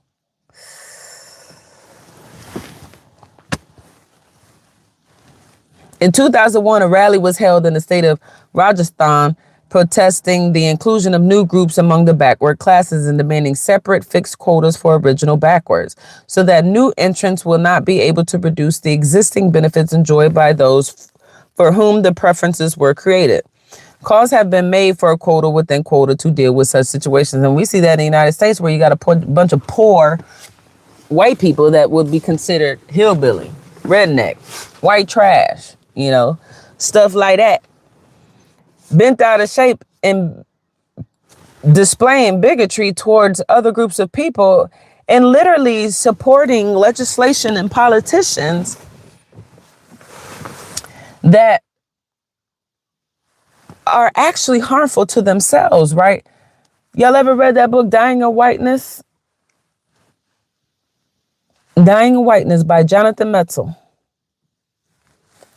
And it talks about how white people, they lack access to health care. They lack access to, adequate housing and job employment and stuff like that.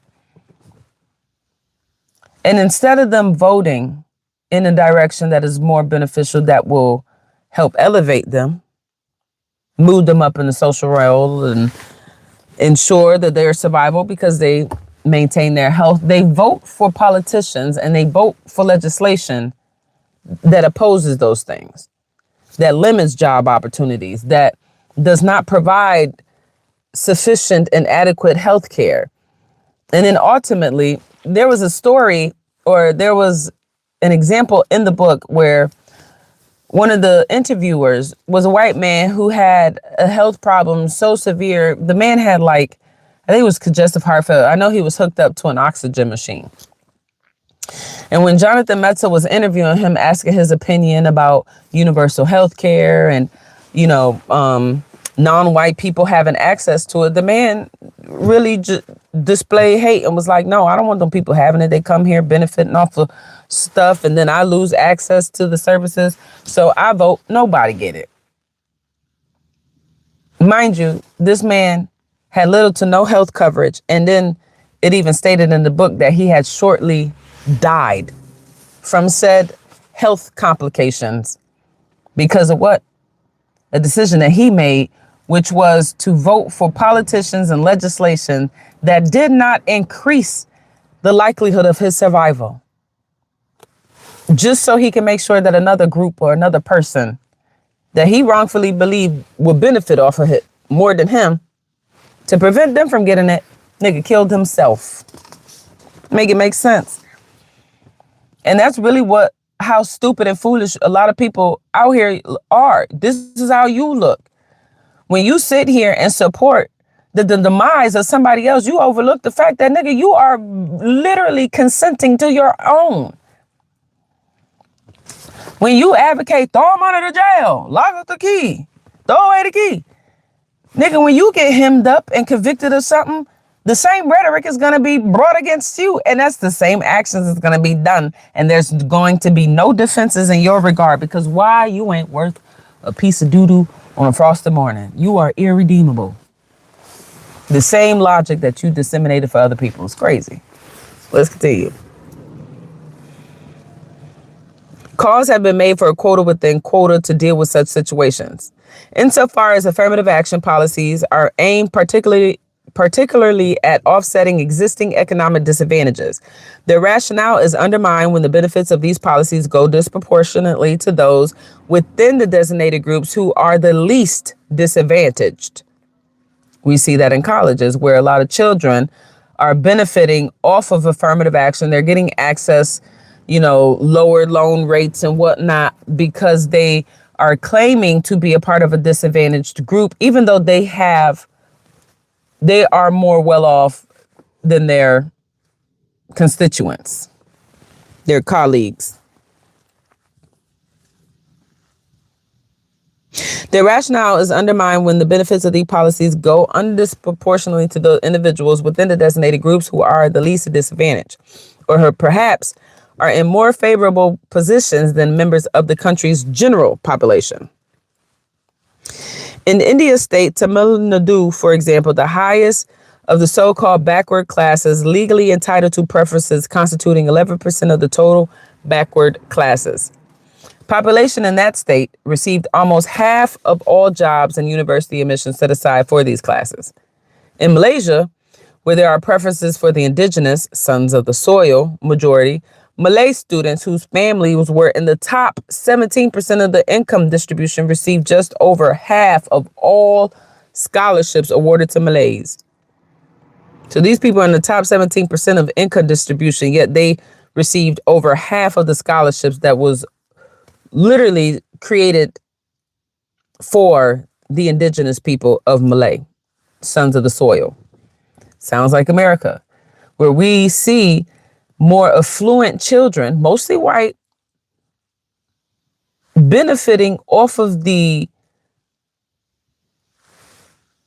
things created like affirmative action, DEI, the stuff that's supposed to make it more accessible to people who did not have access to it before, has just as much access as they did 20, 30, 40, 50, 60 years ago, because the same systems that were created to benefit these said disadvantaged and disenfranchised groups, these same systems, these same welfare program, these same,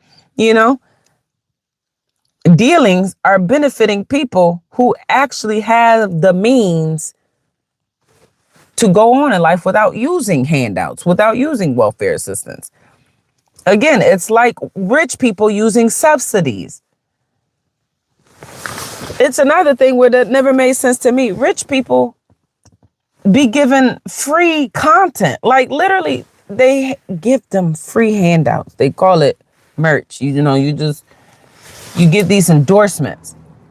It never made sense to me why people who can afford to purchase your items getting it for free.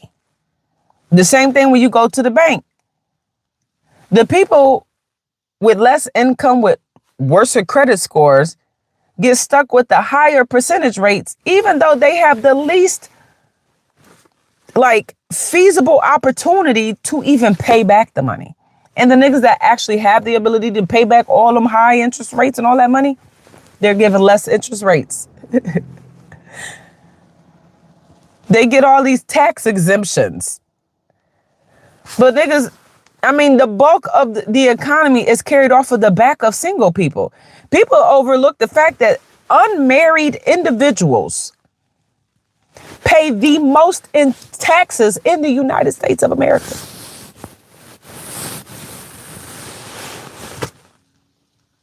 Married couples pay least in taxes compared to single people. Yet, it is not uncommon for tax returns for married couples to receive a higher refund than single people. Why is that? Because these married people have a lower taxable income, even combined, than this one individual person. Make it make sense. These are the questions that we should be asking. Why? Why is it like this? It doesn't make any sense. But let's continue.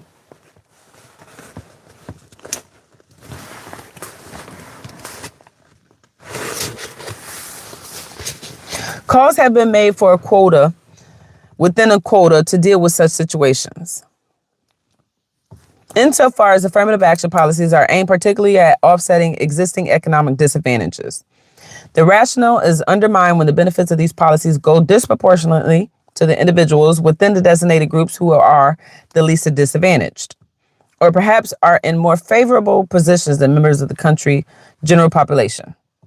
In India's state of Tamil Nadu, for example, the highest of so-called backward classes legally entitled to preferences constituting 11% of the total backward classes population in that state received almost half of all jobs and university admissions set aside for these classes.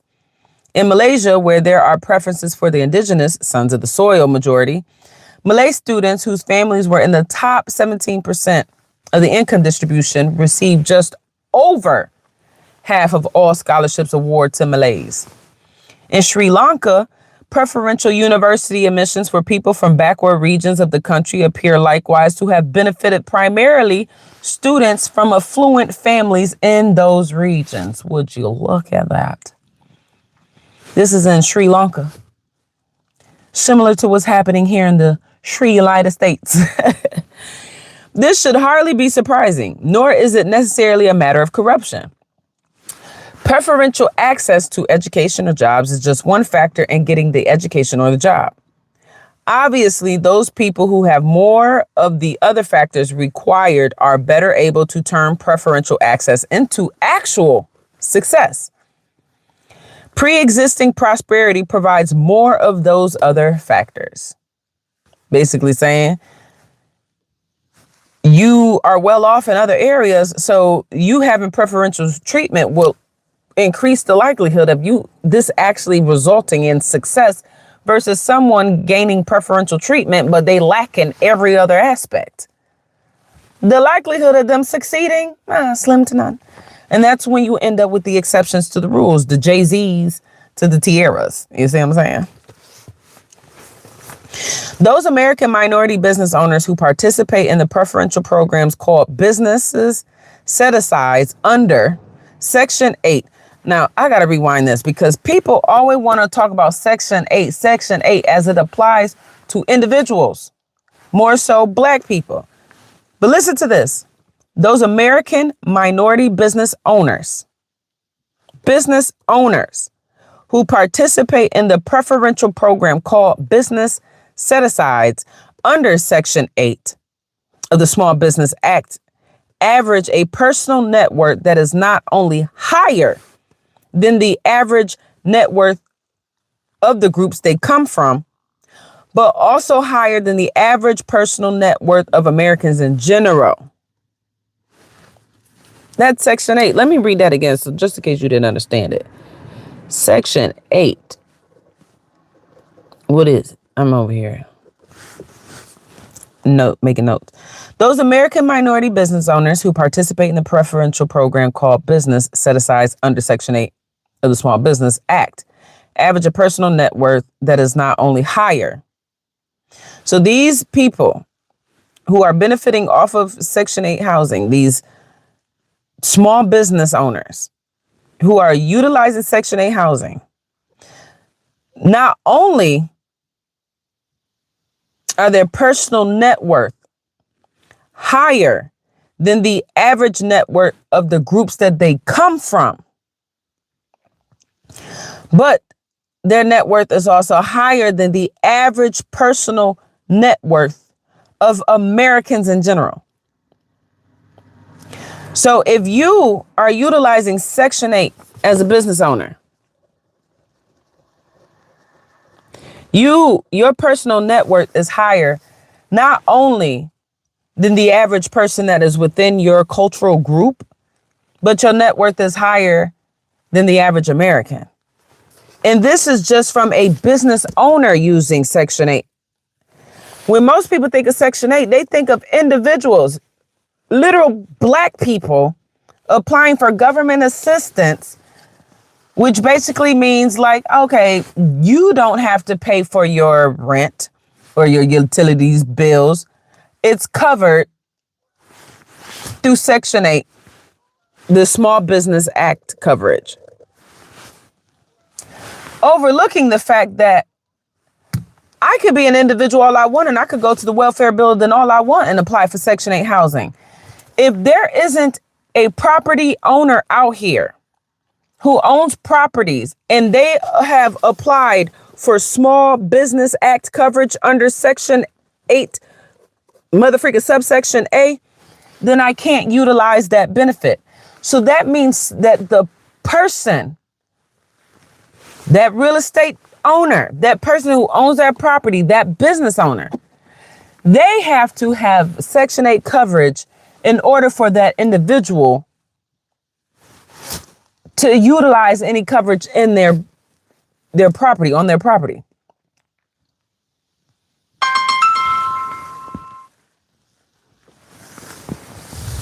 Make it make sense, y'all. So why do we misconstrue this information and we literally solely attribute Section 8 housing to individuals when this Section 8 housing, Section 8 period, according to this, comes from a piece of legislation referred to as Small Business Act, which helps businesses make money. And then it said here that business owners who participate in this program, known as Section 8 housing, not only are their personal net worth higher than the average net worth of the group, the people within that group that they come from, but their net worth is higher than the average American. So y'all be out here dragging poor people, poor individuals, for applying for something and saying, I am incapable of finding a job that is going to pay me enough and adequate to where I can cover not only my rent, but utilities and necessities and food and all that stuff. So I'm coming to the government and asking y'all to pay this landlord.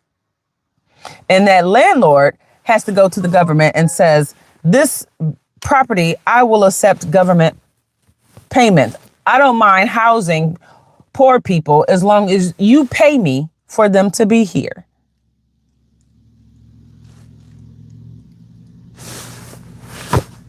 But for some reason, y'all think welfare only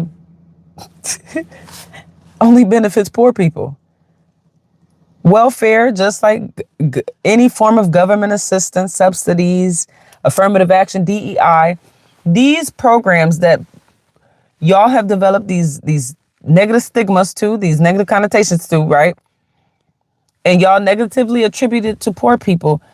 I love to break the news to you, but this ain't a poor thing. Poor people ain't the only ones that take handout. In fact, worldwide, disproportionately rich people have been benefiting off of welfare, Section 8 housing, affirmative action, DEI programs, all types of benefits. Subsidies, property. I mean, come on. A scholarly study of group preferences in India pointed out that preferences that benefit more fortunate members of less fortunate groups borrow legitimacy from the national commitment to ameliorate the condition of the lowest, while at the same time they undermine the commitment by broadcasting a picture of unrestrained preference for those who are not distinctly worse off than non-beneficiaries. Crazy. Yeah, that sounds about right. That sounds about right. That these is just said it, a scholarly study looking into group preferences in India pointed out that the ones that benefit the most from programs and services that were created to benefit the less fortunate disproportionately benefit the more fortunate. So while y'all hop on this bandwagon of the Donald Trumps and you want to drag poor people for being on Section 8 housing, how about you go ask Donald Trump how many of his properties is he receiving Section 8 funding from? What subsidies is he getting? What handouts are he receiving? While he drag you who don't have the means. So you got to turn to handouts. This nigga actually has the means and still turning to handouts. Ask him why. Just as specifying the scope and duration of affirmative action policies have proven illusory. Yeah, niggas develop illusions over the scope and how long affirmative action exists. So has the designation of the beneficiaries accordance with the rationales of these policies. Both attempts suffer from assuming far more comprehensive knowledge and control than anyone has been able to exercise in any of these countries in which preferential programs have been instituted. What has also been overestimated is the extent to which the attitudes resulting from such program could be assumed to be beneficial to the groups concerned or to the country at large. These attitudes tend to respond to incentives rather than rationales. Yeah, incentives. Both preferred and non-preferred groups have modified their own behavior and attitudes in response to preferential policies and the rationales for such policies. While members of the officially preferred groups who already had the complementary factors needed to take the fullest advantage of preferences can do so, those who lack these factors often feel less incentive to acquire them now that entitlements are available as substitutes for said achievements. The development of job skills, for example, may be de-emphasized. As a leader in a campaign for preferential policies in India's state of Hyderabad put it, are we not entitled to jobs just because we are not as qualified? A Nigerian likewise wrote of the tyranny of skills. In Malaysia, where group preferences exist for the majority population, Malay students who sense that their future is assured feel less pressure to perform. Interesting. In the United States, a study of Black colleges found that even those of their students who were planning to continue on to postgraduate studies showed little concern about needing to be prepared because they believed that certain rules would simply be set aside for them. It's pervasive. Both preferred and non-preferred groups can slacken their efforts, the former because working to their fullest capacity is unnecessary, and the latter because working to their fullest capacity can prove to be futile.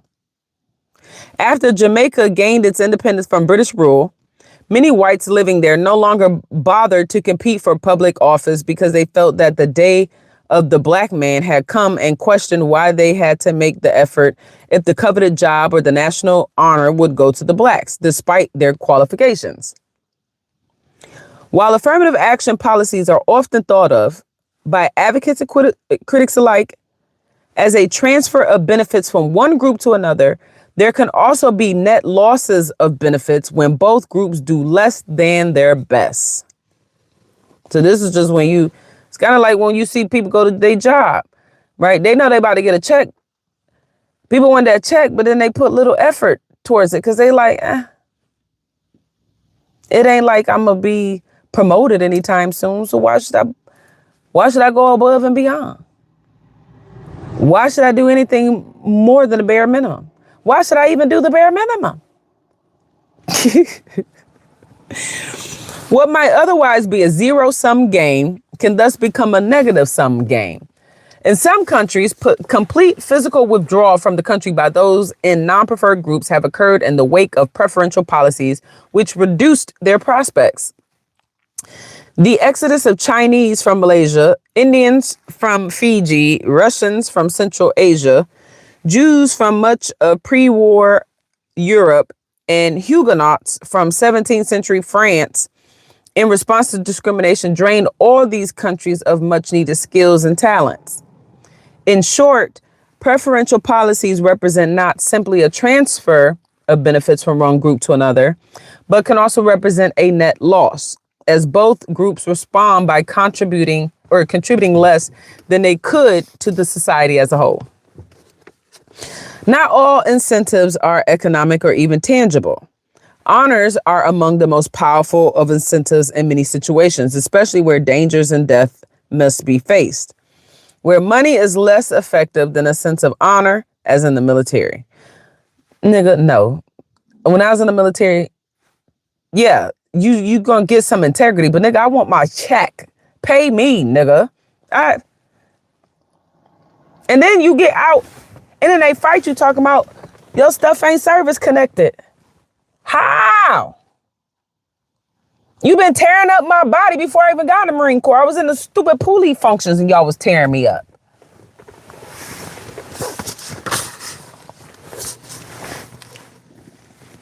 Not all incentives are economic or even tangible. Honors are among the most powerful of incentives in many situations, especially where dangers and death must be faced, and where money is less effective than a sense of honor, as in the military. In less dire circumstances as well, honor and the respect of peers play important roles, not only as rewards for achievements, but also as factors helping to make individual achievements possible in the first place. The cooperation and collaboration of colleagues can be important in a variety of occupations, from scholars to policemen, and that cooperation and collaboration can be compromised by group preferences. For example, minority professors on American campuses have complained that being thought of as affirmative action professors by their colleagues has led to less intellectual and research interaction, which in turn reduces the minority faculty's development as scholars. Minority scholars. I've dealt with that a lot, where people accuse me of acquiring majority of my achievements and accolades based on affirmative action. And it's like, nigga, even if affirmative action encouraged me to apply, didn't mean affirmative action actually got me accepted. You need to know the difference. That's why you need an education. Niggas just be talking out of ignorance. They don't know. Like Jesus said, Father, forgive them, for they know not what they do. That's what humans doing right now. This could be a serious handicap in achieving one's potential. In life or death situations, such as those faced by the police, firefighters, and soldiers, mutual confidence is even more important. I was definitely told I was an affirmative action waiver into the Marine Corps. It's crazy. Yet black sergeants promoted in Chicago over white policemen with higher test scores as a result of court order found themselves taunted as quota sergeants when they made mistakes. Crazy. Even aside from losses to the economy as a whole because of disincentives created for both preferred and non-preferred groups, there are social losses due to the intergroup resentments, which can be even more serious. Nor are these resentments due simply to the transfers of benefits. When a serious political backlash against affirmative action began in the United States, many in the media were quick to characterize it dismissively as due to angry white males resentful of the losses of various benefits to blacks and other minorities. In other words, just an emotional reaction by people irked at losing a few of their many advantages. But This resentment was by no means proportional to intergroup transfers of benefits, or it would have been far greater against Asian Americans who displaced more whites in prestigious universities and in many high-level positions or professions, especially in the science and technology. Asians to whites. Let me see where my sound might get a little funky. I might have to unplug my mic and plug up my charger because I forgot to charge my phone last night.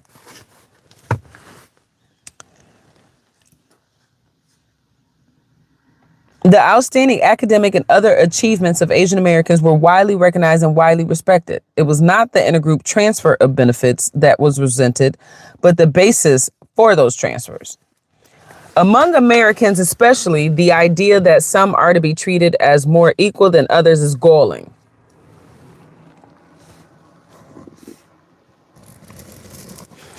It was this feeling in the general population which leaders of the civil rights movement of the 1960s were able to mobilize behind their efforts to destroy the Jim Crow laws of the South, so that a majority of the members in both House of Congress from both political parties voted for the landmark Civil Rights Act of 1964 and the Voting Rights Act of 1965.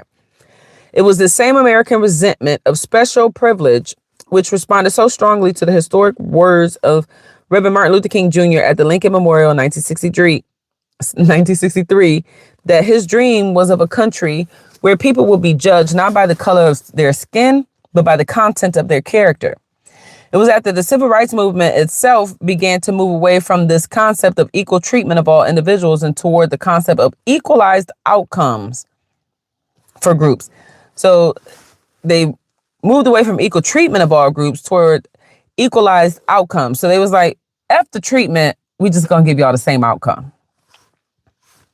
The treatment is gonna be the luck of the draw, Russian roulette. That a backlash against affirmative action set in and grew over the years. There is yet another sense in which resentments against preferences for other groups are not proportional to the benefits transferred. An observer of preferential policies in India noted that disproportional resentment of places reserved for scheduled castes, the official euphemism for untouchables. We hear innumerable tales of persons being deprived of appointments in favor of people who ranked lower than they did in the relevant examinations.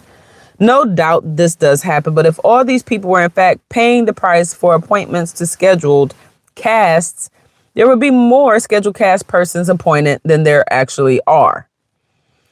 To illustrate, supposing that 300 people qualify for 10 posts available, the top 9 are appointed on merit, but the 10th is reserved, so that the authorities go down the list to find a scheduled caste applicant.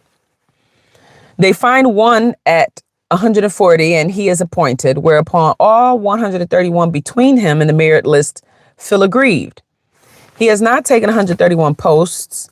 He has taken one, yet 131 people believe they had paid the price for it. Moreover, the remaining 159 often also resent the situation, believing that their chances were somehow lessened by the existence of a scheduled caste reservation. In the United States as well, those who represent group preferences may be some multiple of those who have in fact actually lost anything. Let me read that again. In the United States as well, those who resent group preferences may be some multiple of those who have in fact actually lost anything that they would have had in the absence of these preferences. In the 1978 landmark Supreme Court challenge to affirmative action brought by Alan Bakke, a white student denied admission to a University of California medical school, neither side to the dispute could state with confidence that Bakke would or would not have been admitted in the absence of the affirmative action policies, which had admitted minority students with lower academic qualification than his. The admissions process was sufficiently complicated that it was not clear whether some other white or Asian student might have been admitted instead of Bakke. In other words, it was not certain that Baghi had in fact lost anything as a result of affirmative action, and yet his sense of being wronged was sufficient for him to pursue the case all the way up to the highest court of the land. One of the things that prevents affirmative action from being a non or a zero-sum process is the fact that minor transfers of benefits can cause major resentments among far more people than those who actually lost anything, because they feel cheated, even though they probably have not. Moreover, these resentments do not end with political or legal actions. In India, where preferential policies have a longer history than in the United States, they have also had more bitter consequences. 42 people died in riots over places reserved for untouchables in a medical school in the state of Gujarat. Just 7 places. This was part of a national trend of rising violence against untouchables amid adverse reactions against preferential policies in general. Meanwhile, less than 5% of the medical school places reserved for untouchables in Gujarat had actually been filled over a period of years. Studies of university admissions in general in various parts of India showed a similar pattern of many places reserved for untouchables going unfilled. Nevertheless, minor transfers of benefits led to major resentments, including resentments erupting repeatedly into lethal violence. Nowhere has this resentment led to more violence than in India's neighboring nation of Sri Lanka, which has been wrecked by decades of civil war in which the non-preferred group, the Tamils, have sought to secede and become an independent nation. This tragic story will be left for chapter 4. Here, it is sufficient to mention it is among other examples of intergroup polarization brought on by affirmative action. So he said it's sufficient to mention it is among other examples of intergroup polarization brought on by affirmative action, which I can see why affirmative action is causing such mayhem. It's intended for somebody, created for somebody. You think you're going to benefit off of it. It only gives you access of knowing of its existence, not necessarily, like I said, it doesn't assist in results. It doesn't ensure that you actually get a position, that job. It doesn't ensure that you get that spot in that school. It just, on paper, it's like, hey, we're open to you. You may not get it, but we open to you.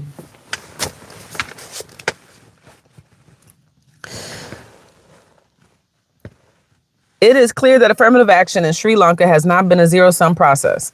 The material, political, economic, and social havoc created by that country's long civil war has undoubtedly left all segments of the population worse off than they would have been in the absence of group preferences and the reactions to which those preferences led, aka affirmative action.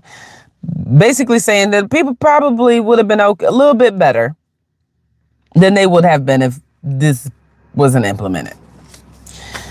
Even when there are adequate statistical data on the process or on the progress of groups that have been even when there are adequate statistical data on the progress of groups that have been given preferential treatment, and often there are not, it remains a challenge to determine how much of that group's progress is due to preferential policies, rather than to other factors that work at the same time, like merit, your work ethic.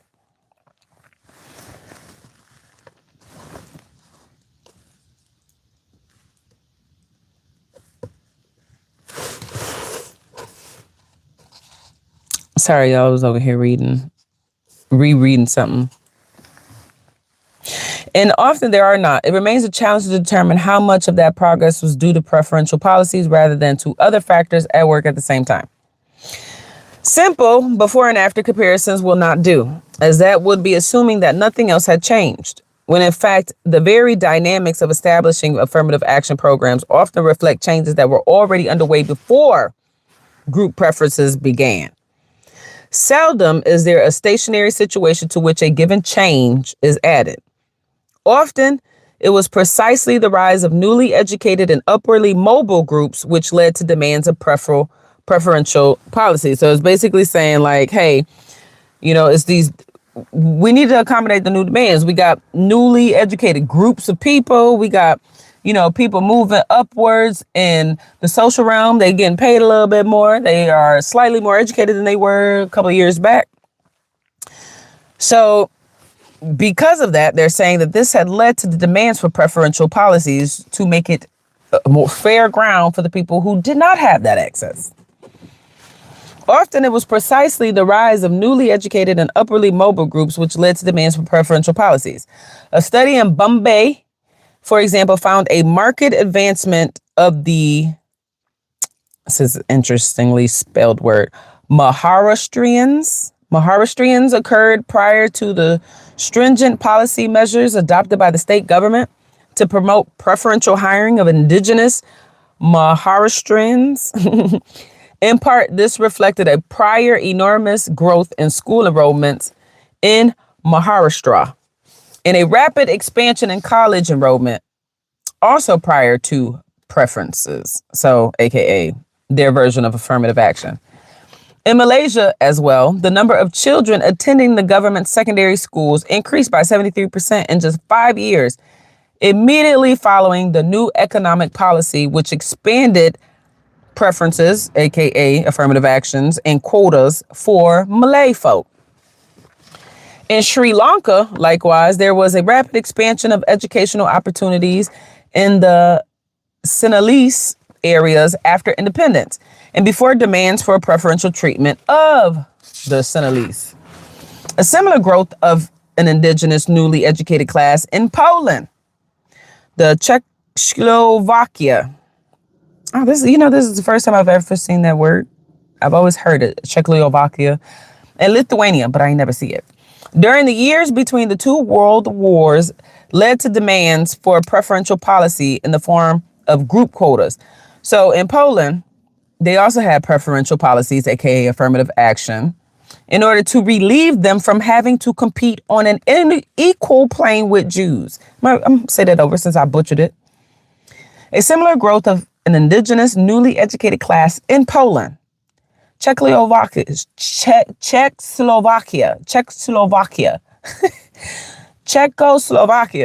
and Lithuania during the years between the two world wars led to demands for preferential policies in the form of group quotas in order to relieve them from having to compete on an equal plane with Jews.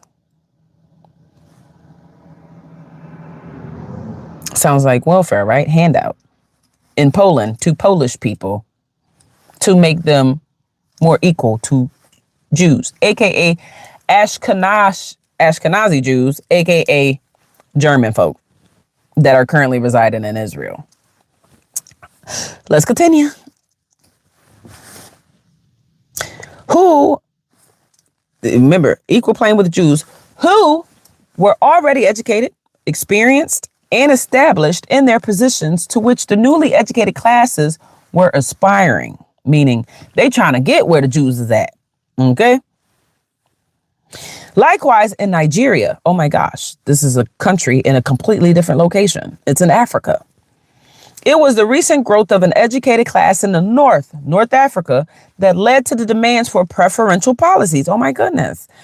Nigerians needed a handout to make employment or education access more equally accessible and attainable. Wow, let's keep reading. In Nigeria, it was the recent growth of an educated class in the North that led to demands for preferential policies to relieve them from having to compete with Southern Nigerians. Now, last time I checked, Nigeria is full of black people. But it's North versus South Nigerians? Interesting. So they was trying to make them, compete with Southern Nigerians who had predominated in universities and in many desirable occupations. This same pattern of a rising educated class prior to the preferential policies, aka handout, aka affirmative action type of program policy that they promoted can also be found in Indonesia. Wow.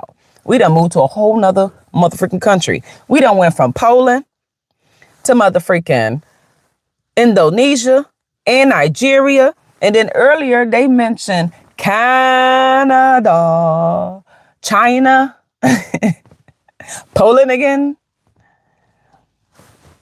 It's crazy.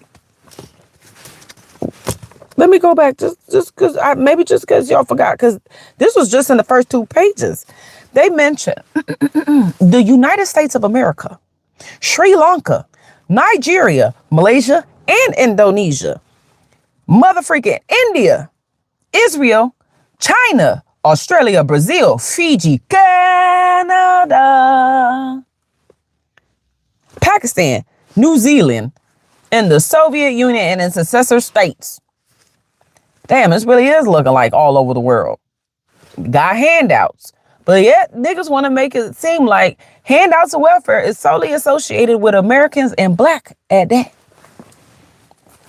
This same pattern of a rising educated class prior to the preferential policies that they promoted can also be found in Indonesia, the Quebec province of Canada, and the much of sub-Saharan Africa. Would you look at that? In the United States, the proportion of the black population going to college doubled in the 2 decades preceding the civil rights revolutions of the 1960s. And this was reflected in the occupational rise of blacks. While it is often cited fact that the proportion of blacks in professional and other high-level occupation rose substantially in the years following passage of the Civil Rights Act of 1964, it is almost a totally ignored fact that the proportion of blacks in such occupation rose even more substantially in the years preceding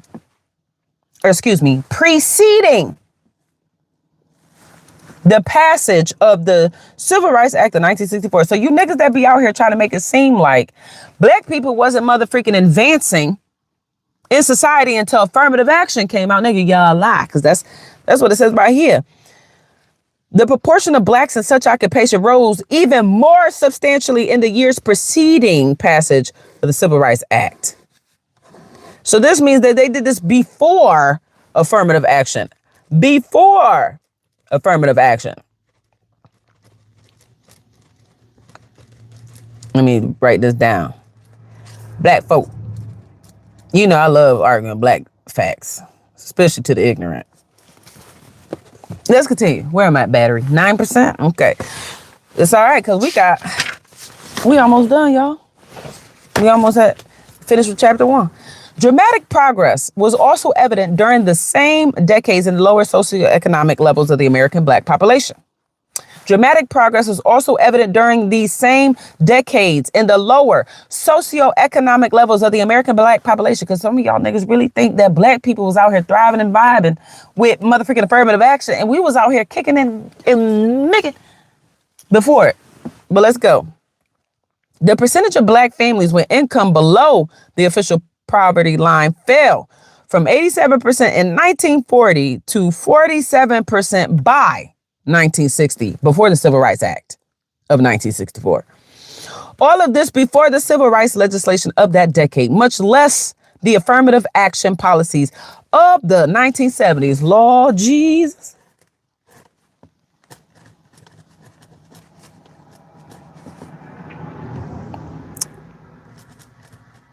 So when these niggas be trying to sit here saying like, oh, this is because of the past legislation, black people who were under the poverty line went from 87% in 1940 to just 40% less in just a matter of 20 years.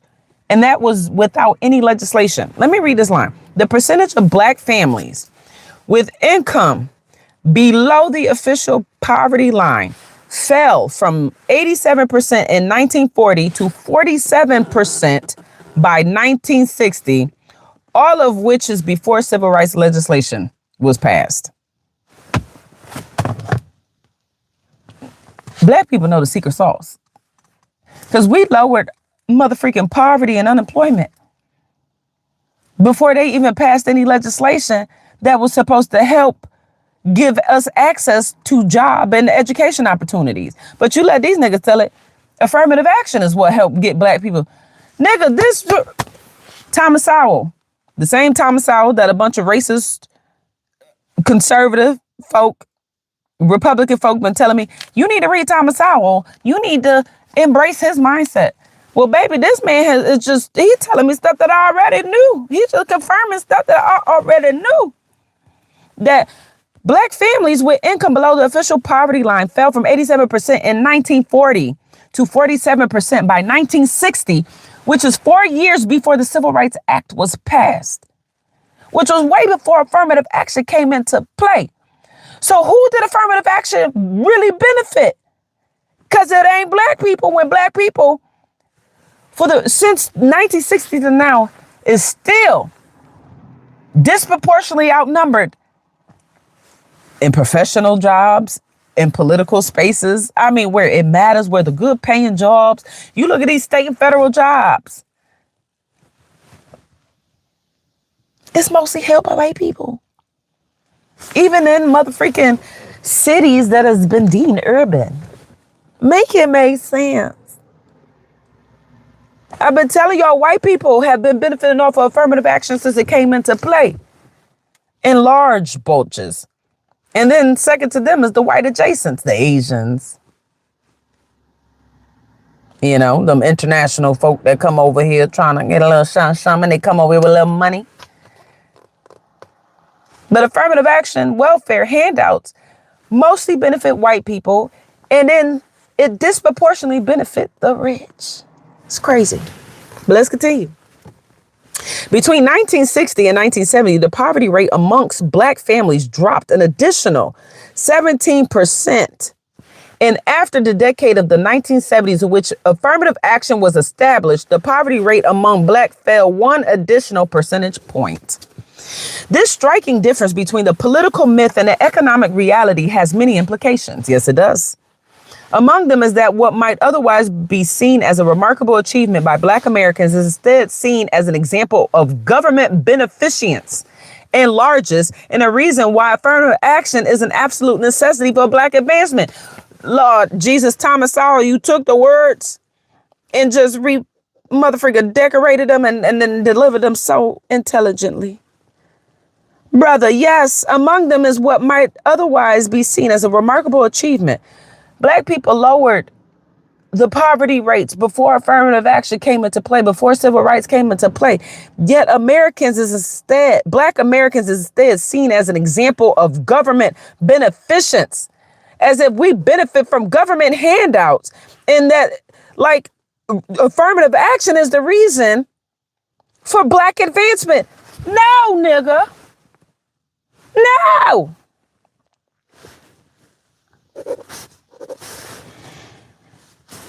The effects of this misperception include white resentments and their questioning why Blacks cannot advance themselves like other groups. Even Black people say this stupid stuff. Nigga, that's why y'all uneducated niggas need to pick up a motherfucking book and learn something so you can stop spewing this ignorant rhetoric. Because, baby, I'm so tired of hearing niggas saying, well, the Asian people and the Jewish people do this, but us Black people just can't come together. You stupid nigga. Have you ever heard of Black Wall Street? You stupid nigga. Have you ever heard of the Black motherfucking education system and medicine system? We had all this before civil rights came into play. What the freak are y'all talking about? Black people can't do it on their own. Nigga, we been doing it on our own. Pull yourself up by your bootstraps. Nigga, we epitomize that. What the freak? Who you talking to? Not me. Not nobody Black. When the motherfucking United States and all its wealth has been established off our backs, nigga, you ain't talking to us. You ain't talking about us either. You ain't talking to nor about. You got to be talking to your mammy and about her, because you ain't talking about us Black folk and you ain't talking to us. Let me read it again.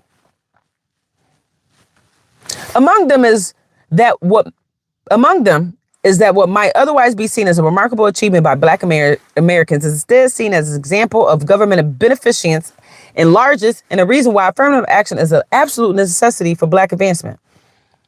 It's not. We've already established Black people from 1940 to 1960 lowered the poverty rate amongst Black people damn near 40%. And this was all before the civil rights Act was passed in 1964, and this was well before some affirmative action came out. So how, niggas, can you niggas tell us that black people benefit off of government help? Affirmative action, nigga, when we been doing this. We been prosperous. We been. Let me finish, because my battery dying. The effects of this misperception include white resentment, and they're questioning why blacks cannot advance themselves like other groups, when in fact that is what most blacks have done. God, Jesus. When I tell you I thank you for Mr. Thomas Sowell, Lord, I thank you. Lord, when I tell you I thank you for your wisdom, your knowledge, and your understanding, God, no, I thank you. Hallelujah.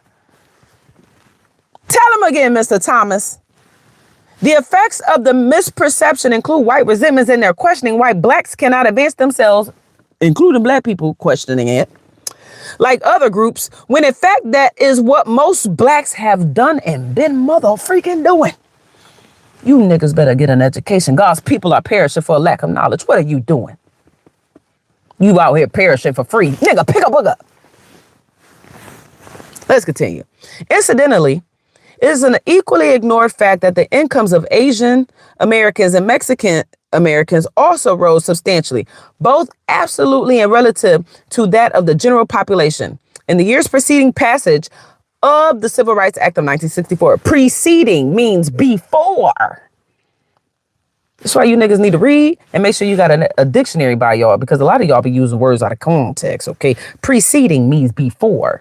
Preceding passage of the Civil Rights Act of 1964 and its evolution into preferential policies. Any assessment of preferential policies must take into account of pre-existing trends rather than assume a static world to which change was added. Hallelujah! Tell him, Mr. Sowell. Summary and implications. We almost done, y'all. We got this little paragraph down here, and then we got this little. I'm trying to turn the page, y'all, and we got a little beep beep right here. Okay, we almost done, y'all. We almost done. Summary and implications. Man, I don't know which book I like better. The Return of the Knickerbockers that I read yesterday about Obama and the Jim Crow media by Mr. Ishmael Reed, or Affirmative Action Around the World, an empirical study by Mr. Thomas Sowell. These some intelligent Negroes, you hear me? Despite the highly varied rationales, and Ibram X. Kendi, don't get it twisted, stand from the beginning. Oh, I love that book. Despite the highly varied rationales for official group preferences and quotas in particular countries around the world, the logic of their incentives and constraints tends to produce similar consequences in very disparate societies. Moreover, both the incentives and the consequences tend to get ignored in political discussions of these policies. Yes, they do, Mrs. Sowell, which focus on their justifications and presumed benefits while ignoring actual empirical results. Yes, it do, Mr. Sowell. In the United States, mythical results, yes. Affirmative action as the basis for the economic rise of blacks, for example, have so completed. I gotta rewind this. Jesus. First off, my phone is supposed to be silenced. What are you doing? In the United States, mythical results, affirmative action as the basis for the economic rise of blacks, for example, have so completely supplanted facts that few who discuss this policy find it necessary to check historical evidence at all. Exactly. Niggas keep talking about we black people are so dependent on motherfucking affirmative action and government handout and all this other stuff, and sitting here talking about why we can't come together like the Asians and the Jewish people. And nigga, we been doing it. Nigga, we been doing it. You just pick up a book. Just pick up a book. For some supporters of affirmative action, it is just a matter of being in favor of helping the less fortunate, with the details being left for others to consider and work out. However, even a broad brush look at what affirmative action. Oh, my phone is dying. It's at 5%, y'all. Let me do my.